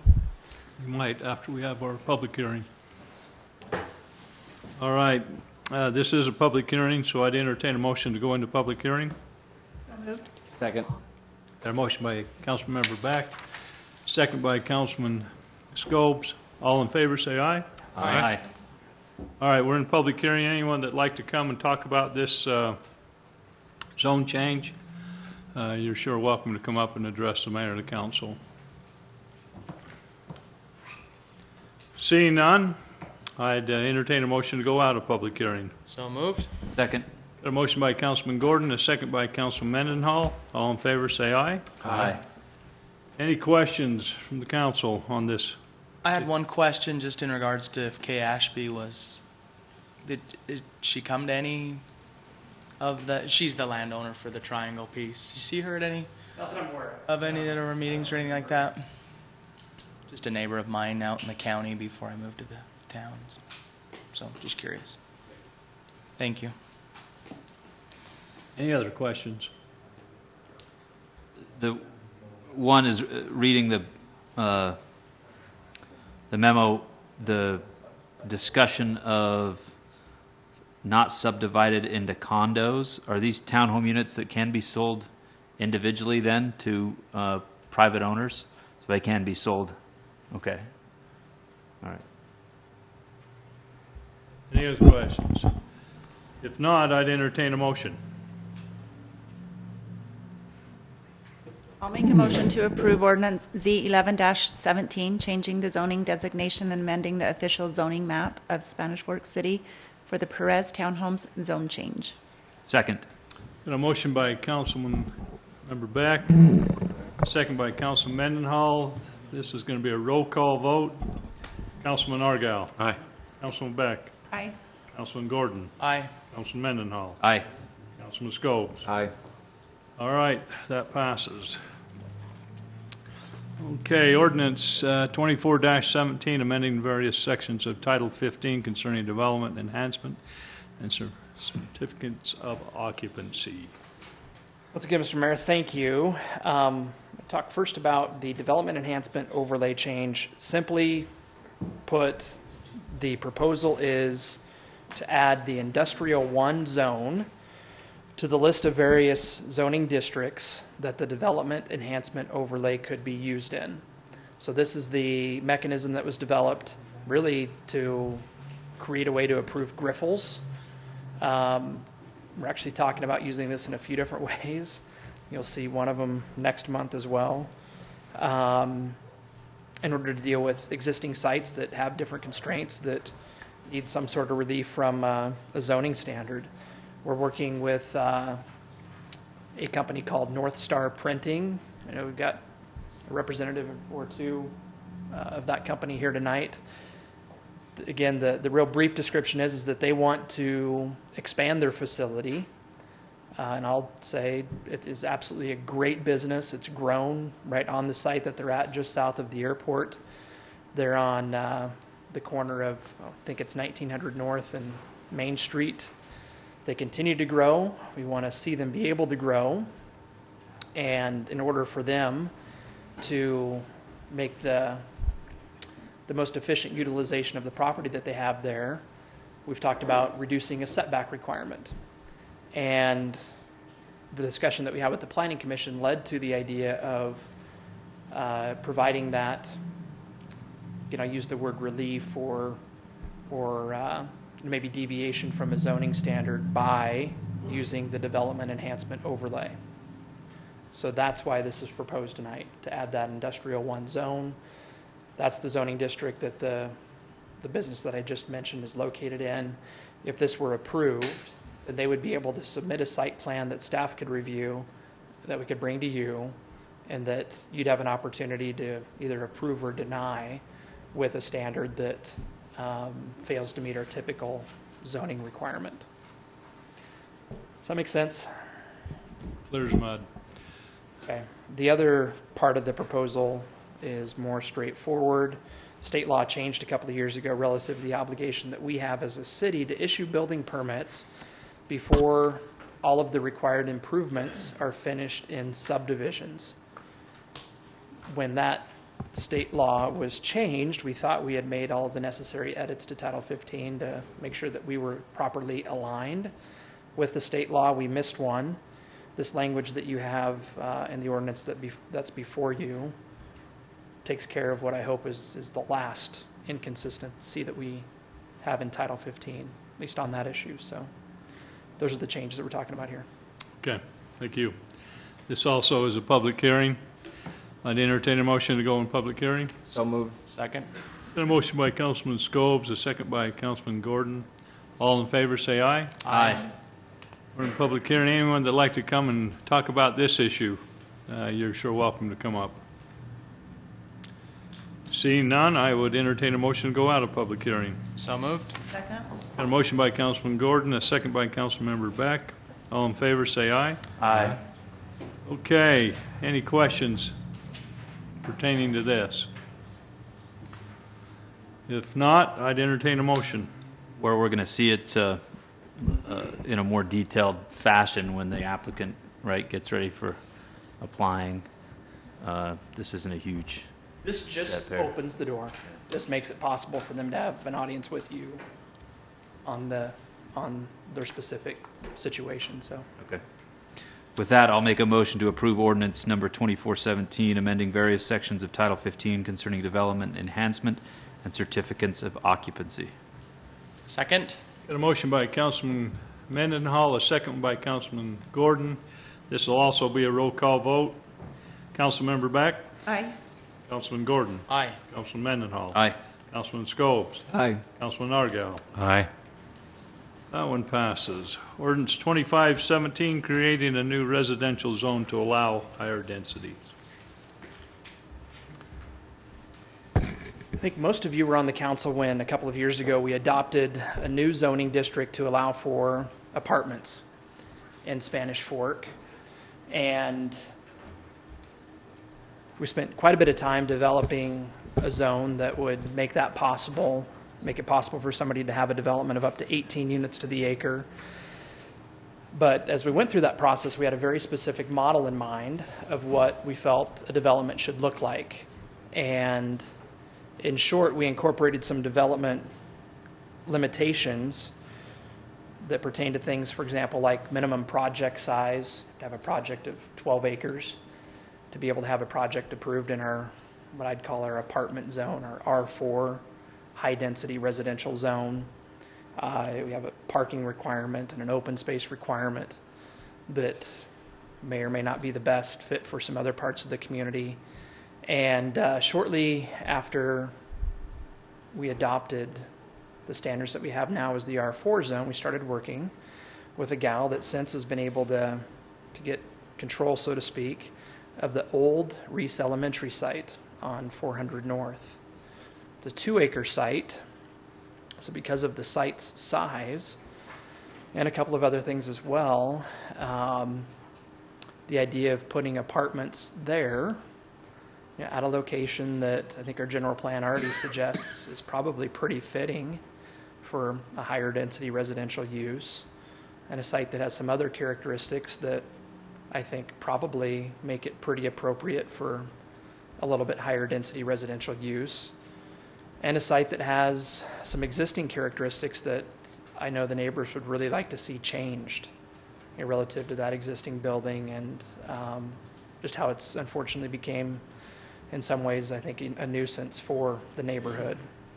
So it's been at least a number of months, probably over a year, that we've spent talking with an applicant about potentially developing that Reese Elementary site with apartments, and that's what's led to what's before you tonight, the development of what we're calling the R5 zone. No magic to the name there, it's just the next number that's available, that allows for some pretty dense residential development, at least relative to what we're used to here in Spanish Fork, on sites that might be as little as 2 acres in specific zoning districts. In specific general plan districts that are described there in the first part of the proposed language, so that potentially sites in the original plats of the city, the areas where the streets are laid out in the nice square blocks, could be redeveloped with more than 12 units to the acre. Today, the ceiling for development is 12 units to the acre. This would allow for somebody to go up to 18. The language that's before you tonight is different from the R4 language. Again, minimum project size is a big difference. We've suggested that because of kind of the more urban environment that a development like this would be located in, allowing somebody to develop with 20% of the area as open space rather than 25, which is the standard in the R4 zone, is appropriate. We've also suggested that it'd be appropriate for somebody to develop with a slightly less parking requirement than what exists with the R4 zone, that difference being 1/4 of a parking space per unit. And I think the last change has to do with the maximum allowable height. I believe from the perspective that when a property, and keep motioning, in the area of the community that kind of surrounds where we're at here in the city office building, when properties in that area develop, there's a high likelihood that people live right next door. And therefore, this proposal would require the maximum height to be a little bit less than what the R4 would permit, 40 feet in the R5, 45 feet in the R4. So those are, I think, the main differences that exist between what's before you tonight and what got approved a couple of years ago as the R4 language. But really, we did use the R4 language as a model, partly in hopes that that would make it easier for us all to kind of get our heads around and understand as we took a step forward potentially in adopting the language. This language has been adopted. Like I mentioned, the impetus is the development of the Reese Elementary property, but potentially this would apply to other properties in the community as well. So even though, in just a second, I'll throw up some images of the Reese site and some things that are contemplated there. I do that just sort of as food for thought generally about what could happen in the zone.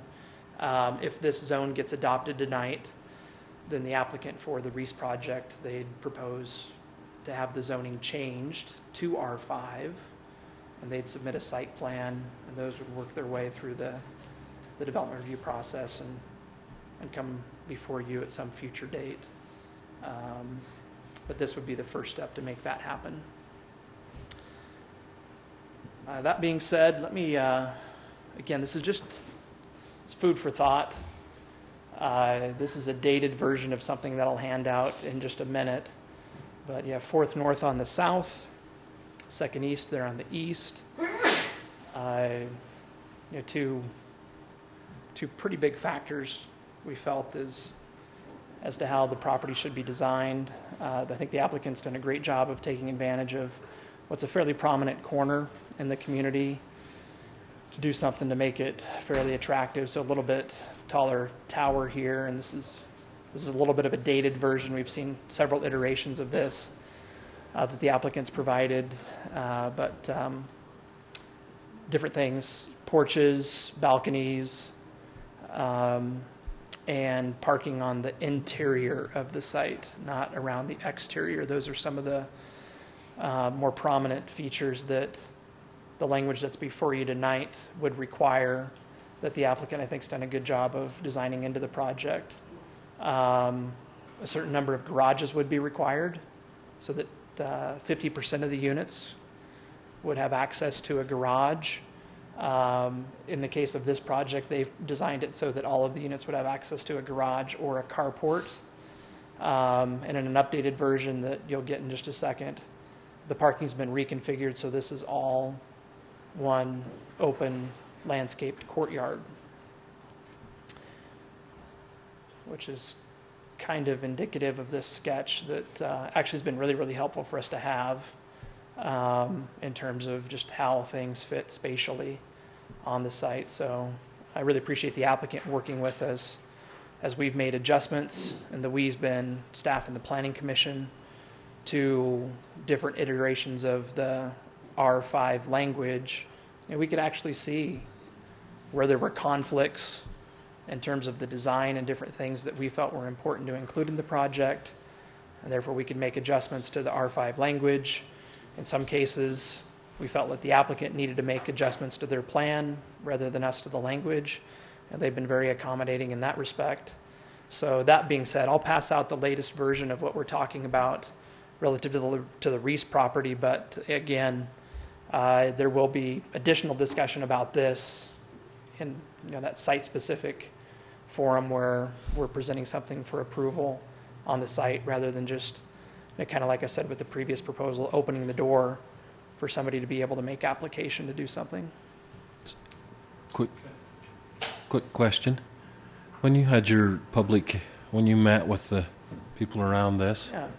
so what was their response, and did they see that? So would that be 2-story, 3-story? This is 2. 2. Prior to meeting with the neighbors, I still see some value in something a little bit taller there, like maybe 3 stories. But I think that was one message that we got loud and clear from the neighbors. They did not want to see 3 stories. Therefore, this is 2 stories, and with a maximum allowable height of 40 feet. I think in all likelihood, all that you'd probably see would be 2-story projects. But they were excited about seeing something done with the Reese property. Pretty anxious, yeah. When could you start? I think was said a couple of different times in the meeting we had. So that with this new piece right here, it still maintains the 2.25 per unit parking? This is over that, and I'll just go ahead and pass that out so you can see. At 2.25, they'd be required to have 81 parking spaces. They're at 87, and I think we mentioned this as well.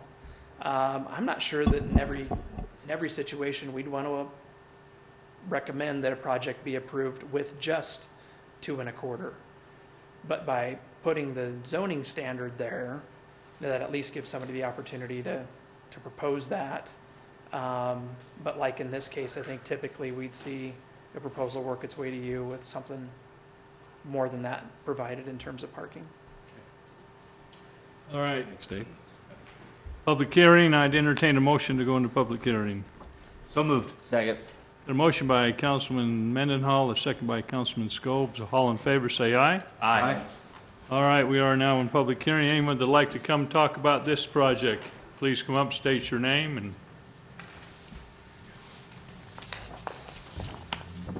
Julie Smith, working with the owner, Karen Christensen, on this project. Just want to say I really appreciate the staff, Dave Anderson, and Planning Commission. I think we met for a total of 5 or 6 times with Planning Commission. So a lot of long meetings, a lot of input. We had neighborhood meetings.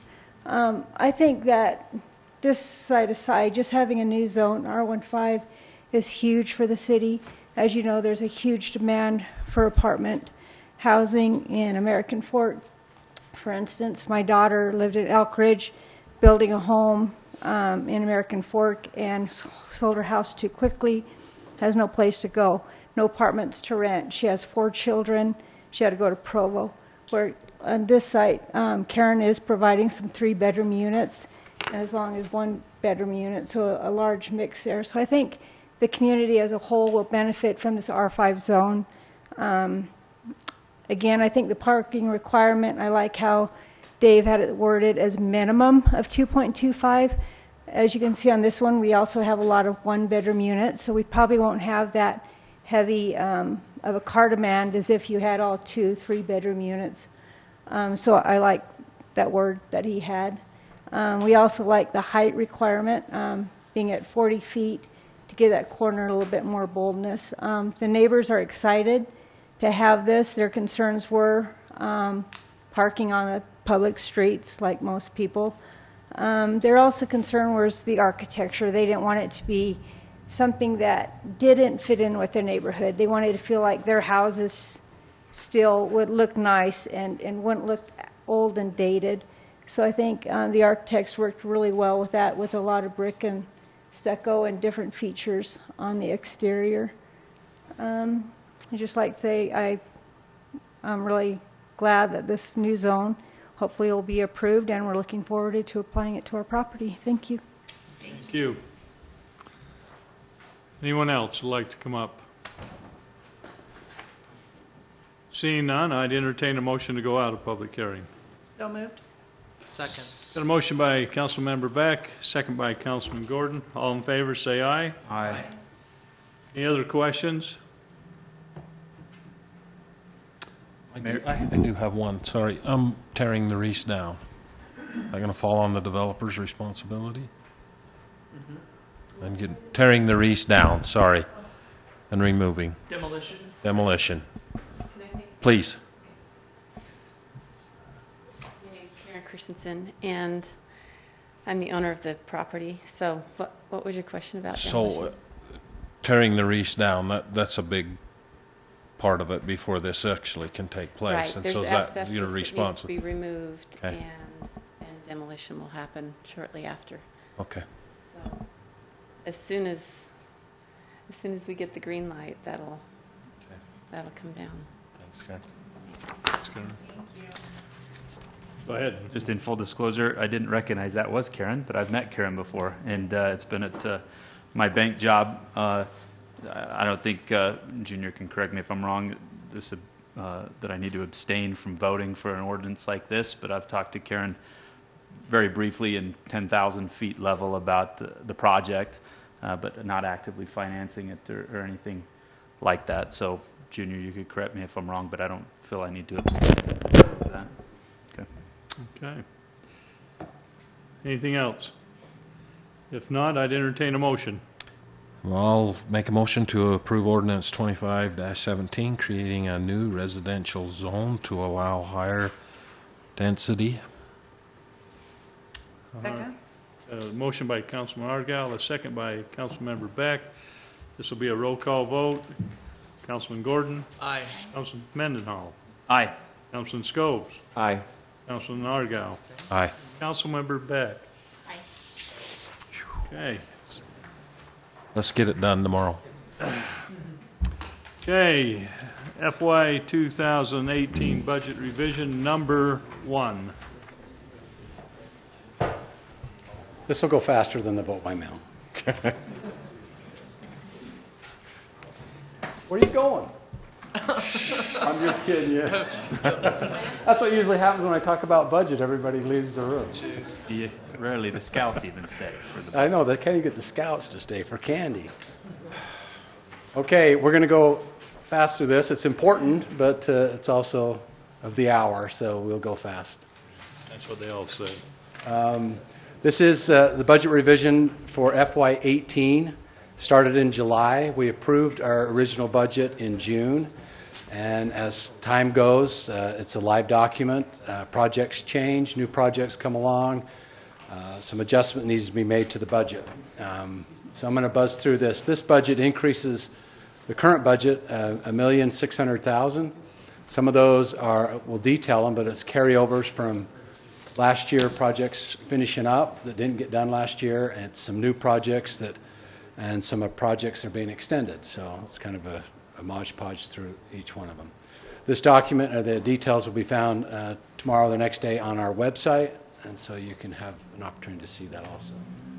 So this budget is now going to 90 million. That's the biggest budget I've ever done, and I've been here 26 years. So this tips the scale at 90 million. So probably won't spend 90 million this year, but it's got projects in there that we'll see if we can get them done before the end of the year.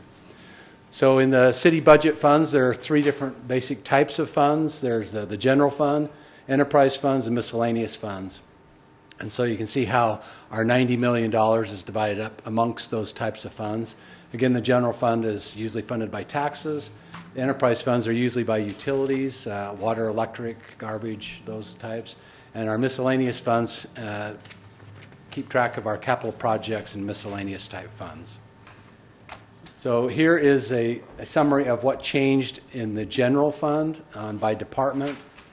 I'll draw attention to a couple of the big ones. Some went up, some went down. You wonder why some small ones we worry about, but it's a matter of function through formulas when different rates in the employee, like workers' comp changes. We just change all those at the same time we do all these other changes. So some of them are small, but some of them are larger, and we'll talk about each one of them. You see fire has a large change here. You see that planning and community development has a large one, and you'll see parks has a large one, and a little bit in recreation. For the most part, you'll see the pool went down $100,000. So in total, the change is about $500,000.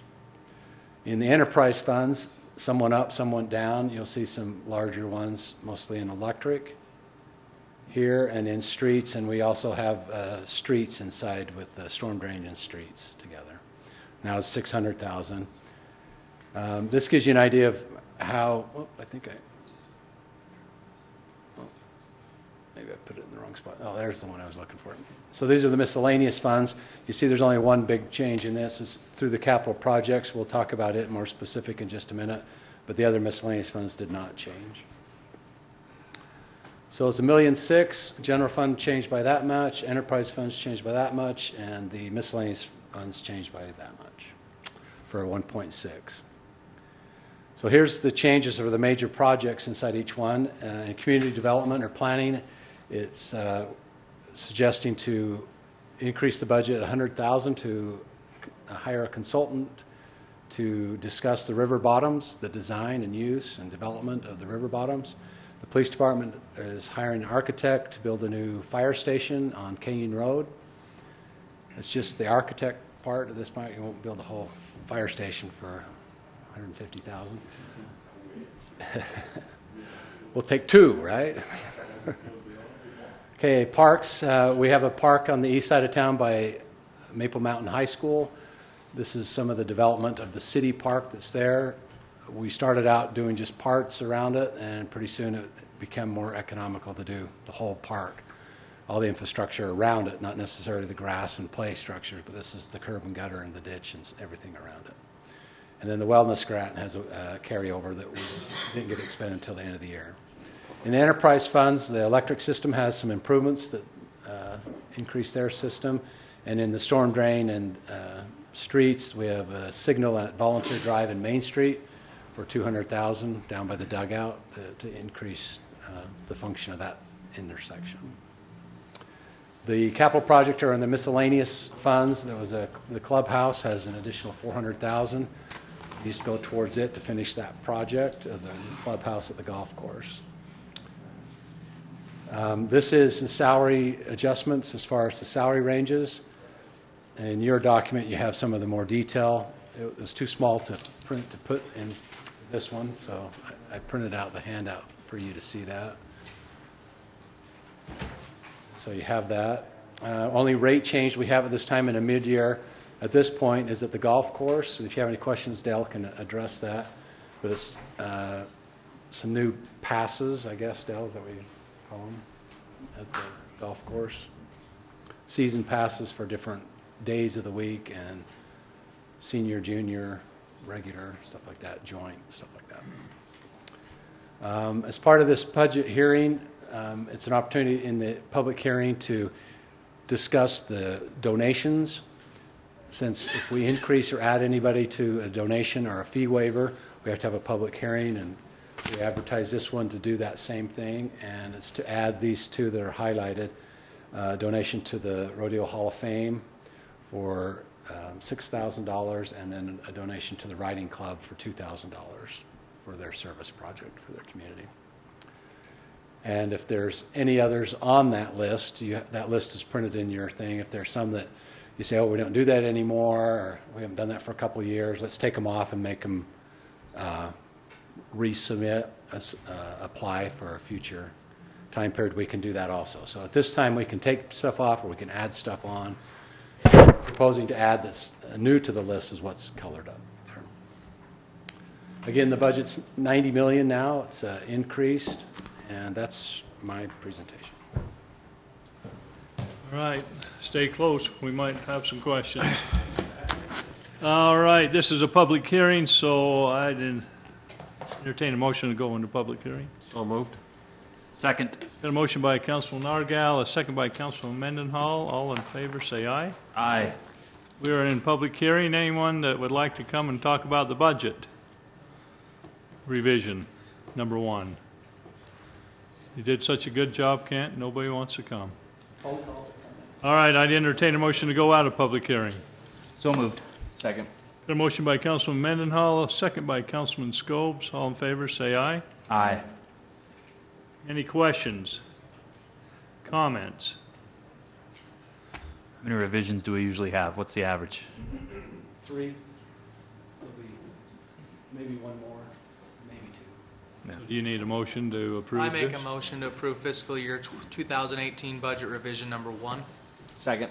Got a motion by Councilman Gordon, a second by Councilman Scobe.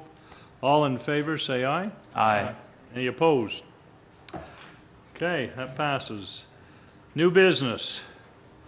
Proposed preliminary plat reapproving for Eagle Cove.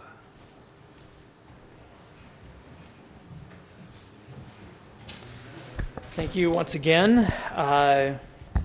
This project's located at 1400 East and 1100 or so South. It's well under development. I think the project's about halfway done in terms of the number of homes that have been built. If it's not, it will be soon. Like has happened with some other projects over the years, largely as a result of a change also that was made in the state law a few years ago that allows developers to start building before a plat gets recorded. We've run up against situations where, just from an approval perspective, the development hasn't moved such that the project retains its entitlements. That is, it retains an approved preliminary plat. Therefore, we come back to you asking that the project be reapproved. And that's what we're here for tonight. Reapproval on Eagle Cove. Just share my personal thoughts. I think this is one of the better developments that we have in the community. It's underway right now.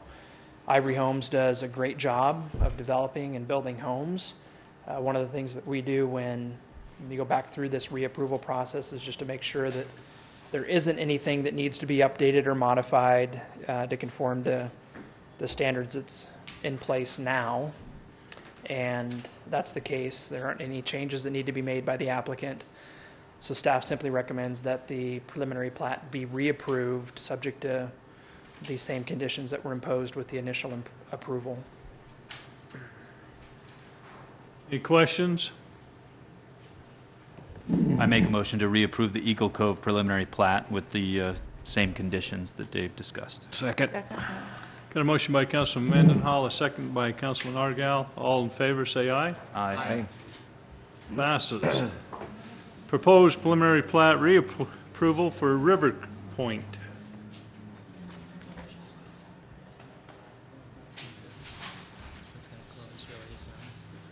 Just in terms of the mechanics, we're in the same situation with this subdivision as we were with Ivory's Eagle Cove. It's a little bit more complex in terms of some of the reasoning that I think's led to and approval lapsing. Let me just talk to a couple of details relative to the site. Might need help there, Tyler. So the subject property, 900 South is the road that we can see right here. This is the River Point subdivision right here. Sorry, that's not right. This is River Cove right here. We're talking about River Point, which subject property that's outlined in red. This project was originally approved, give or take 18 months ago. And to make a story that we've talked a lot about, as succinct as I can, we knew that the project, that the site had some history, that it was used as a repository for construction debris.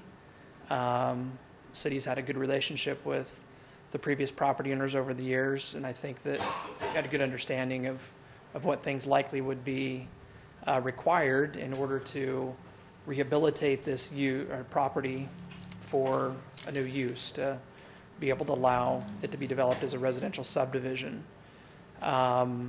As the applicant proceeded to improve the site after the project was initially approved, just speaking for myself, it seemed to me like there was considerably more debris uncovered than what sort of anticipated seeing, different types of debris and different things that sort of led the applicant and the city mutually to agree to put construction activity to a stop. That happened summer of 2016.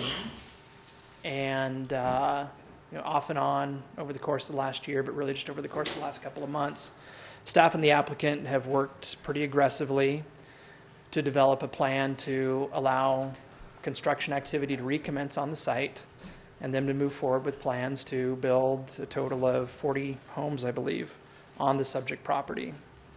I'll pass out in just a second some specific development standards that have been developed by the applicant. We've reviewed those as staff.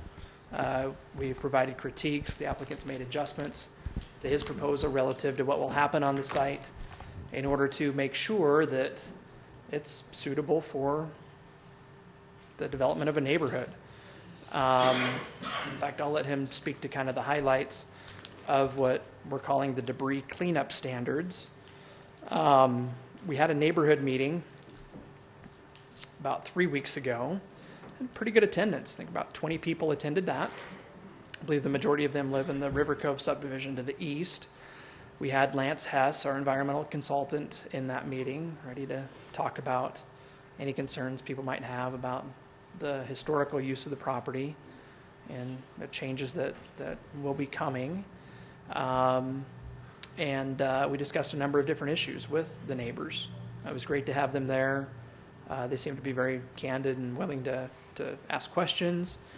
One of the main concerns that was expressed in that meeting was related to the types of homes that would be built in River Point.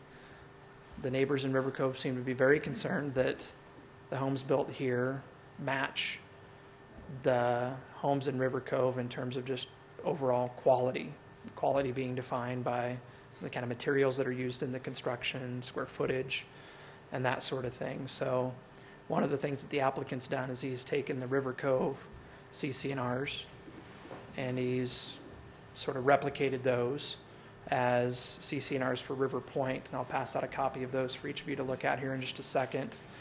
But just relative to where we were at when the project was originally approved, with what we knew about the site and what we knew would need to be done in order for us as staff to feel comfortable ultimately issuing building permits for the project, and how we've taken what we've learned with the help again of some experts and the applicant to come up with a plan to proceed forward, in light of, if nothing else, just an understanding that there's probably more debris on the site than we had originally anticipated, so that, again, the property can be reutilized and put to some kind of productive use. I feel really good about where we're at. The Planning Commission recommended just a couple of weeks ago that the preliminary plat be reapproved. And should you act tonight to reapprove the preliminary plat, then the next step for the applicant would be, I think, to present a final plat back for staff to approve. And I'll let the applicant talk maybe to what the schedule might be for actual development activity and that sort of a thing on the site. So that being said, I'll pass out copies of the debris cleanup standards that we have here in the CC&Rs, and Mr. Adams is here to represent himself. So. Come on up.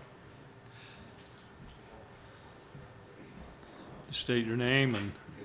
David Adams with Catalyst Development. Happy to answer any questions you have. I want to state that I really appreciate working with staff. This has been a thorny problem, one that we did not expect when we got into it. We didn't expect this much problem. But working with staff, I think we have presented a workable solution that won't create another problem for the city. It's not very economical, but you don't win in every development. So if there's any questions, I'd be happy to help you out.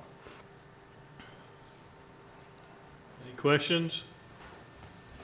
Nope. Guess not. You're off the hook. Okay. Unless there's anything else you want to say about it. I don't think so. I think the city will be very pleased with what gets developed there. That location, that size of lots, I think you're going to have very nice homes there. And we're just anxious to finally get going on it and hopefully start the remediation during the winter. Great. Thank you.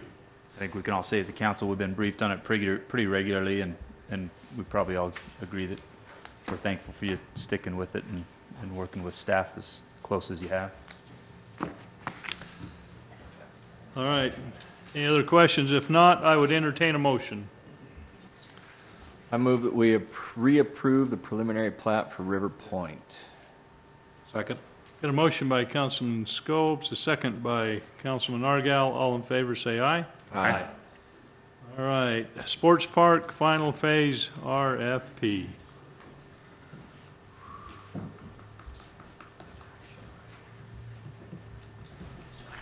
Good evening, Mayor and Council. I think Doug Ford's onto something. This is pretty comfortable. We might have to change our Apologize, I ordinance. forgot my tie. I'm like the deacons. You're going to have one in the bishop's office, so we can put one on, right? Yes, this is the RFP for design of the sports park phase, the next phase of the sports park that we're planning to build. We had 7 total proposals that came in. We interviewed 3 of those firms, and we would like to award the design, the contract for the design to Blue Line Design out of Sandy. Their proposal was $148,296. So the proposals were all over the place. This one landed about in the middle.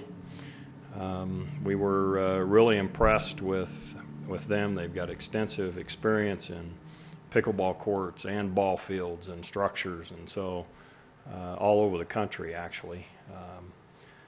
They're located out of Sandy, and so as we interviewed them as a committee, we felt like we wanted to give these guys a shot. We haven't done business with them before, so it's a new firm.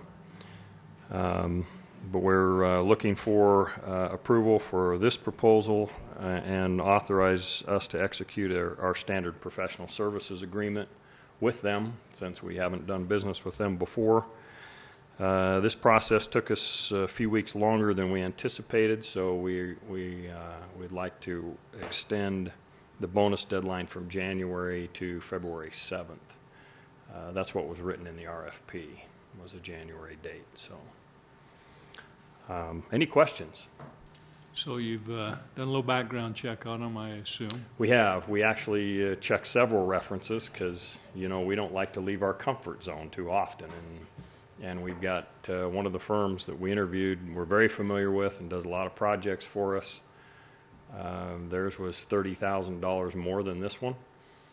And so in the interest of being fiscally responsible, these guys gave a really good presentation. They've put together a very professional team of civil engineers, landscape engineers. And again, we called a lot of the references and they were all positive. Some of them up and down the Wasatch Front, some of them back in the Midwest. They've built some pretty big sports complexes. And so we felt comfortable enough to get out of our box and recognize the savings here and give these guys a shot. I think they're going to be good. According to everybody they've worked with, they've done an excellent job. So, Any other questions? If not, I would entertain a motion. I'll make a motion to approve the sports park final phase RFP. Second. Stacy, we add a couple things to that. We also authorize the mayor to execute the professional services agreement. And I authorize the mayor to extend the professional service agreement. And we extend the bonus date to February 7th. And we extend the bonus date to February 2nd. 7th. Very good. And I second the motion. Got a motion by Councilmember Beck, a second by Councilman Gordon. All in favor say aye. Aye. Aye. That passes. Good job. All right, Resolution 1710, amending the Spanish Fork City Employee Personnel Policy concerning workman's comp. Tyler. This is actually, it had the wrong title on it. We corrected that earlier. I'm sorry. So it's actually a change in the policy regarding cell phone usage while operating a moving vehicle. They're close. Yes, very close. I think I'm going to quit going off the printed program. What this is it references the state law. We wanted to make sure that our employees knew what the law was. In fact, a couple of years back, I actually was a little bit fuzzy on whether or not I could use my cell phone and talk on it while I was moving in a vehicle. Do you guys know the answer as to whether you can do that? Can you have a phone up to your ear and be talking on it? Yes. So you can, but you can't dial. So you would have had to already have been on the phone when you started to move. So that we just included a reference to the state law in our policy so that our employees could be educated on what they could and couldn't do. And we've done some education on that by sending out some training materials as well. So not really a change. Something we should have already been doing, but yeah. Any questions? If not, I'd entertain a motion. I make a motion to approve Resolution 1710, amending the Spanish Fork City Employee Personnel Policy concerning cell phone use while operating a moving motor vehicle. Second. Got a motion by Councilman Mendenhall, a second by Councilman Scobes. All in favor say aye. Aye. All right, that pass. Okay. Diesel emissions is fast. We've had a request, wondering if we need to do these last three. We don't need to do the dispatch, but I think we needed some direction on business licensing. Okay. Let's go to that one then. And the diesel one will take 5 minutes. So if we could do those two. Okay, let's hear it. That's not a lot of time. Oh my goodness, guys. Is there a game on tonight that... No, the Diesel games emission. have already happened. Take it away. Gordon Hayward broke his foot, and the Yankees won. It's a terrible night. Okay. Oh, sorry to spoil that for you. No one was watching us. Your jazz season is over. Yeah. Just I thought you said this was going to be fast. happy to be here. Gordon. They take as long as you need. Yeah. Which folder is it in? It's just And then I think we could have done away with it. What? have to wake up at 1 for your fourth job. If it doesn't. I realize we have an early, kind of, we have actually like some members. Don't do it for me. A few weeks ago, we talked about the need to make some kind of change to our program for regulating businesses, our structure maybe for business license fees. This is a follow-up to that. I would like to briefly describe the recommendation that staff has in mind relative to changes to make in hopes of getting feedback from you so that we can come back in a few weeks with something that hopefully you're comfortable acting on so that we can start to employ a change program as we begin the process of business license renewals for 2018. Just talking directly about this in the interest of time. To start with, we propose that we discontinue the practice of charging a business license fee to home occupations without patrons. That's the direct result of a change in state legislation that requires us to do that. I don't think most of us on staff think that's the best way to equitably administer the program that we do here in Spanish Fork, but we're stuck with it. So we recommend to make that change and just move on. Another change has to do with just nomenclature. I suggest that instead of saying that we charge a business license fee, tweak that a little bit to say business license administration fee. And for me, that nomenclature is important because all that we have done in the past and all that we're recommending that we do now in terms of a fee structure for business licenses is intended to recoup the costs that we expend in developing an accurate, reliable registry of different business entities that conduct commerce of one form or another in Spanish Fork. And we do that for a number of different reasons. We think it's important that work by city staff happen without receiving any kind of subsidy from our general fund.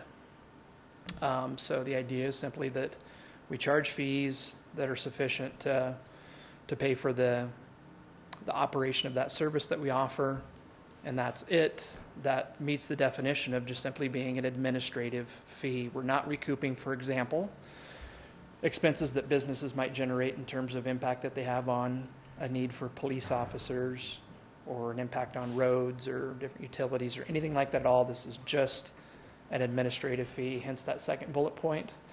The third one, right now our business license fee is $40.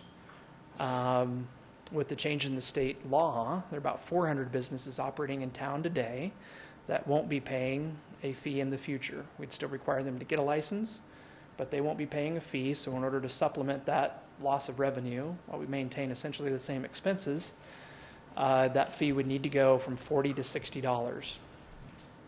Then that last one there, we charge a fee for inspections, business inspections. Sometimes they're related to business licensing. Sometimes they're done for other purposes.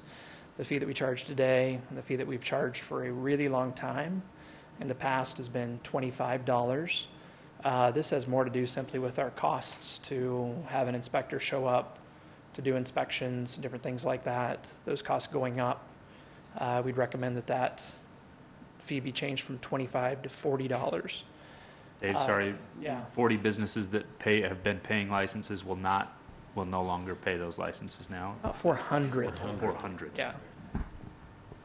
And those are home occupations without patrons is how we've defined them. So if you have just a home office, maybe you conduct all your business over the internet or something like that, as opposed to maybe like a hair salon or something like that someone might have in their home where they still have customers come.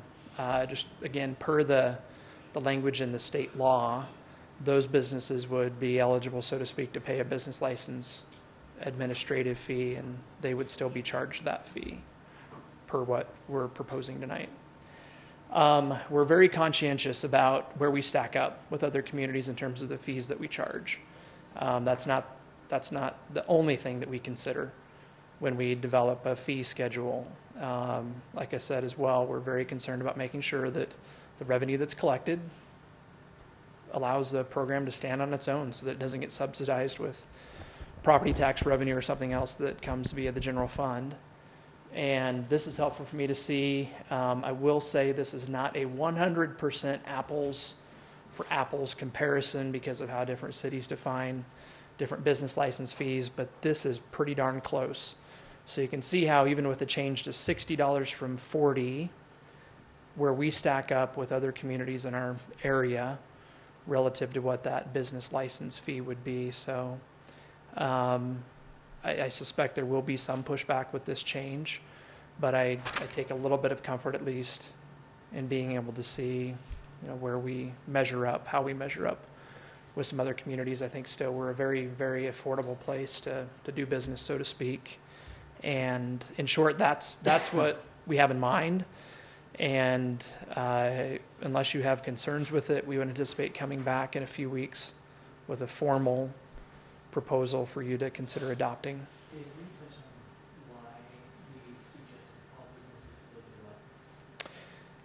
Yeah, thank you. For a number of different reasons. We think it's important to know who's doing business in the community. It's not from a big brother kind of perspective where we want to know as much as it is. We get inquiries all the time from people that want to know if so-and-so has a license, if it's a legitimate business and that sort of a thing. We want to make sure that places of business are safe, where that's an issue.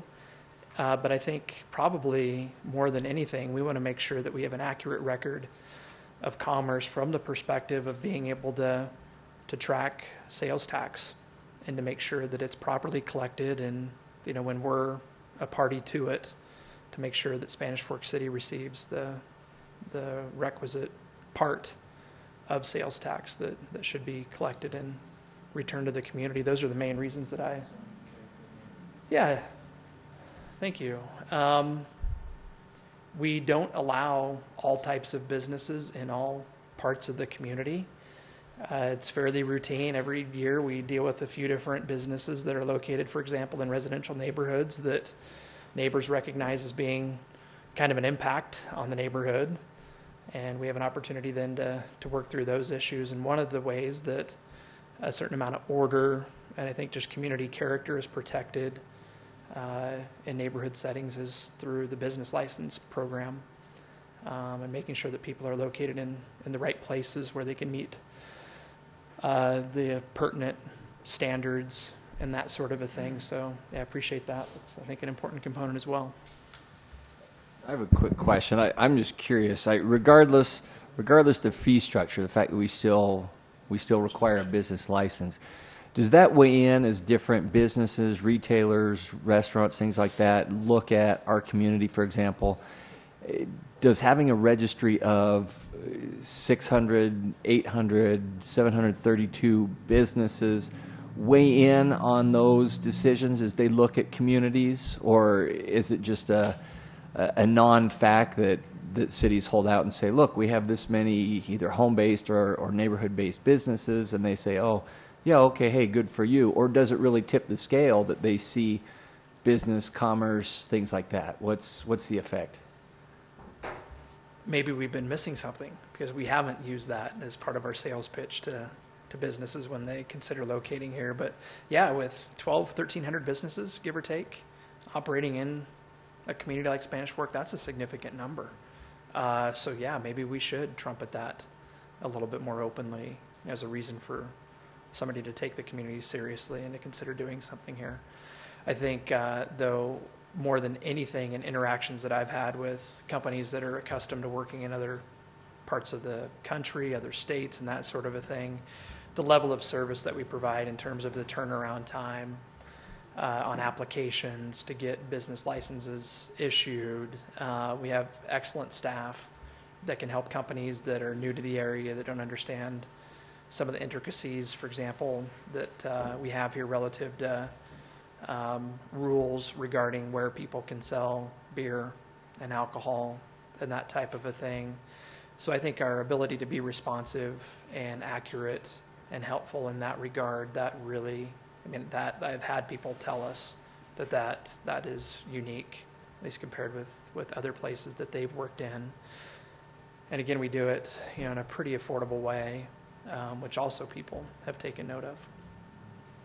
Real quick, I just thought of this is for John Bocut's benefit is if we do use that information, it may be fun to tout the fact that we have an SFCN that services those 1,200, 1,300 businesses, majority of them with fiber to the home, and that fiber network could also satisfy the needs of any restaurant or other retail service that comes to town. So do you need a motion on this? Is that just a discussion item? Have we got feedback from the chamber? That's the question I was going to ask. I was going to start with that. I'd really hoped to get with Heather earlier today. I thought about Lance Wilson as well and his capacity with the chamber, and I anticipate talking with the chamber about this in their monthly board meeting. Like I said, $40 to $60 for some. I think they'll wince a little bit. So I'm looking forward to the opportunity to give a little bit broader description as to why and some different things like that. But I completely agree that that's an important component. Okay. We need to go back on that resolution 1712 or 1710. I didn't call for a roll call vote. We did a voice vote. So we need to go back and make that a roll call vote. So I make a motion to approve Resolution 1710, amending the Spanish Fork City employee personnel policy concerning cell phone use while operating a moving motor vehicle. Got a motion by Councilman Mendenhall, a second by Councilman Gordon. This will be a roll call vote. Councilman Mendenhall. Aye. Councilman Scobes. Aye. Councilman Argal. Aye. Councilmember Beck. Aye. Councilman Gordon. Aye. All right. Now we can go forward. Just a little housekeeping. Just one other thing to mention is to kind of put some things in perspective. We're not talking about millions of dollars here with the revenue that's collected. So we're talking here about a business license administration fee or administrative fee, which is about half of the revenue that we collect relative to different businesses that receive licenses in the community. And if the number were to go from $40 to $60, then we'd be talking about $60,000 a year in revenue with the change. So, just again, to kind of put it in perspective, talked about a $90 million budget, $60,000. We're just simply looking to break even. And incidentally, the anticipated expenses that we'd have would be about $61,000.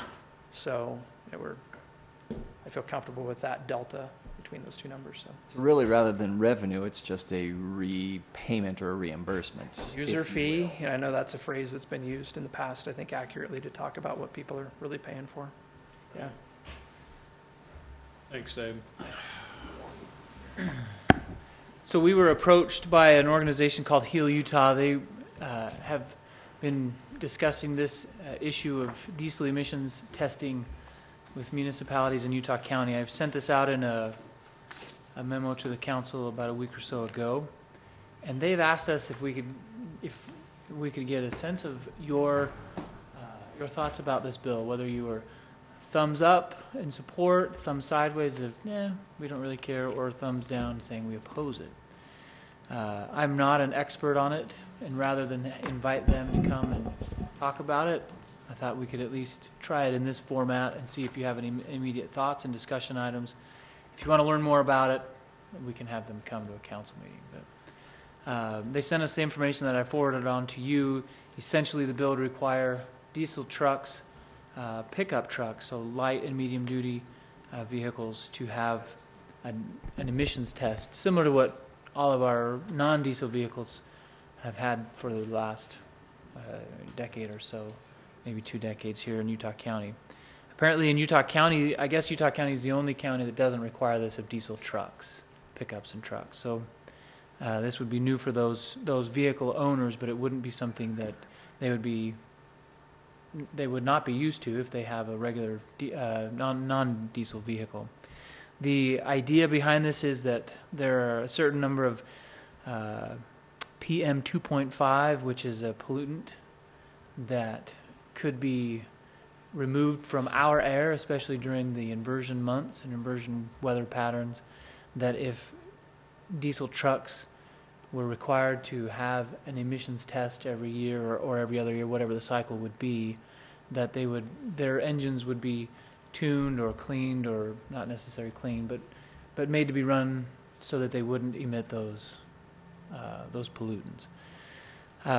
We ran it through our staff, and there weren't any major issues. The only big question was if this were required. Our fleet manager said currently it's very, very difficult to get your diesel vehicle emissions checked. Nobody does it here in Utah County, and so the time for him for any diesel vehicles that we have would be a lengthy wait, sometimes a week or two to get scheduled, and then have to take that vehicle out of service for up to 2 days in order to get it to that place in the window of time that they would have.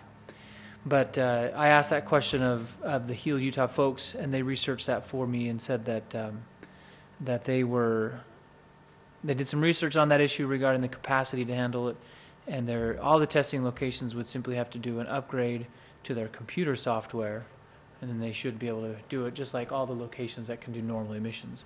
So our concern that we had, they felt was easily abated by the market saying, hey, now diesel trucks have to do it too. All those emission places could change their software and do it. Again, I'm not advocating for them. I think I'm trying to take 5 minutes here and see if you have a feel one way or the other. If you want them to come and do more, we can have them come. Or if you don't, we can say we don't really care, or you can say we don't like this at all. Well, I have one. So I had a question on it. So in looking at the results, and it shows here that they showed that like 14%, 34% of the vehicles have failed that were newer in 2008.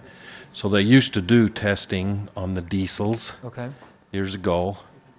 And in most of these pickups over the last 10 years, these guys, and you've seen it, they've removed most of their emissions equipment, put in bigger pipes, larger pipes, chipped most of their trucks for more power. My question was, of this percentage of fails, are they equipment or are they actual vehicles that are functioning properly, and then are they going to require them to go back? Well, the answer was yes, but they didn't know how many of these, because this could require some very huge costs to replace some of that emissions on their vehicles. And my question was, years ago the emissions used to have a fine line.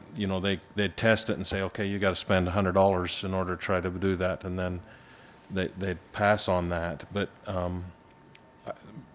the one question is how many are failing because of equipment, and is it going to be a huge cost to those of that are running diesel vehicles, to unmodify their trucks to meet these standards? Not against clean air standards, and I'm sure some people will probably complain about most of these diesels that blow black smoke in their face, right, which is chipped and powerful and stuff like that. I don't know if those are passing, but they didn't really have an answer about that, because my concern is a little bit sideways, because we're going to put a huge expense cost on some of these vehicles that they've modified. Yeah, and I don't have a feeling either way, and so I will counterpoint just a little bit, just for the sake of thinking around the issue. But if I have modified my engine in such a way that it now puts off a lot of pollutants,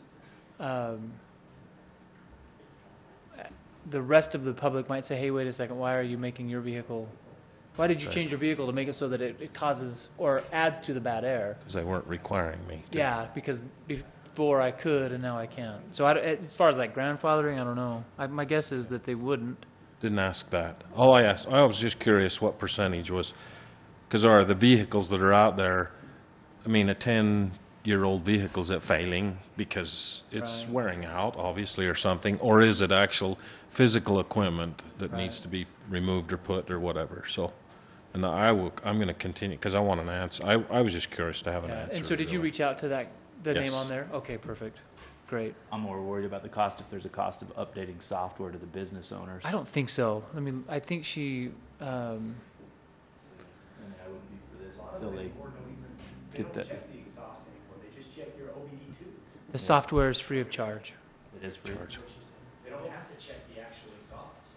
And she does mention OBD2, which John just mentioned off mic. I can't believe the director of Channel 17 would do that. I had one business tell me that they don't have time to do it.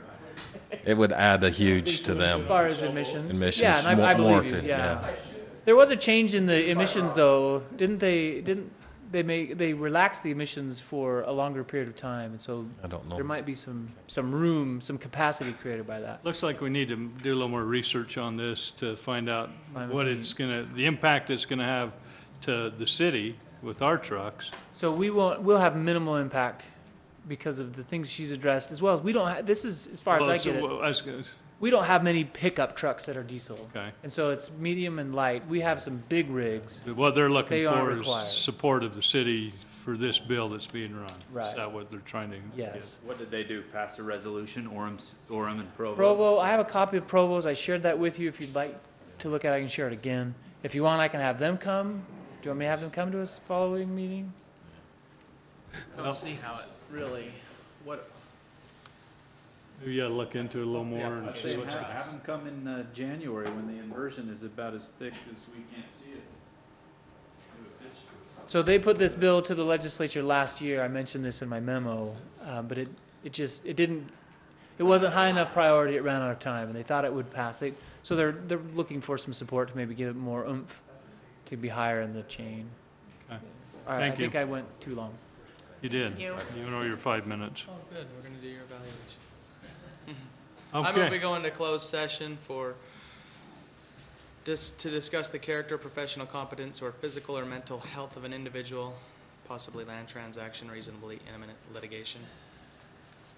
I'll second that. Got a motion by Councilman Gordon, second by Councilmember Beck. All in favor, say aye. Aye. Thank you.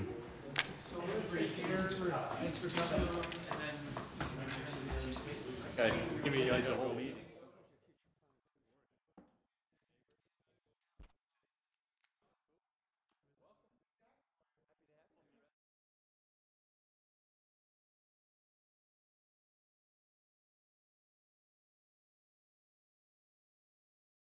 They did a good job there of taking over possession, ownership, so to speak, of the ball.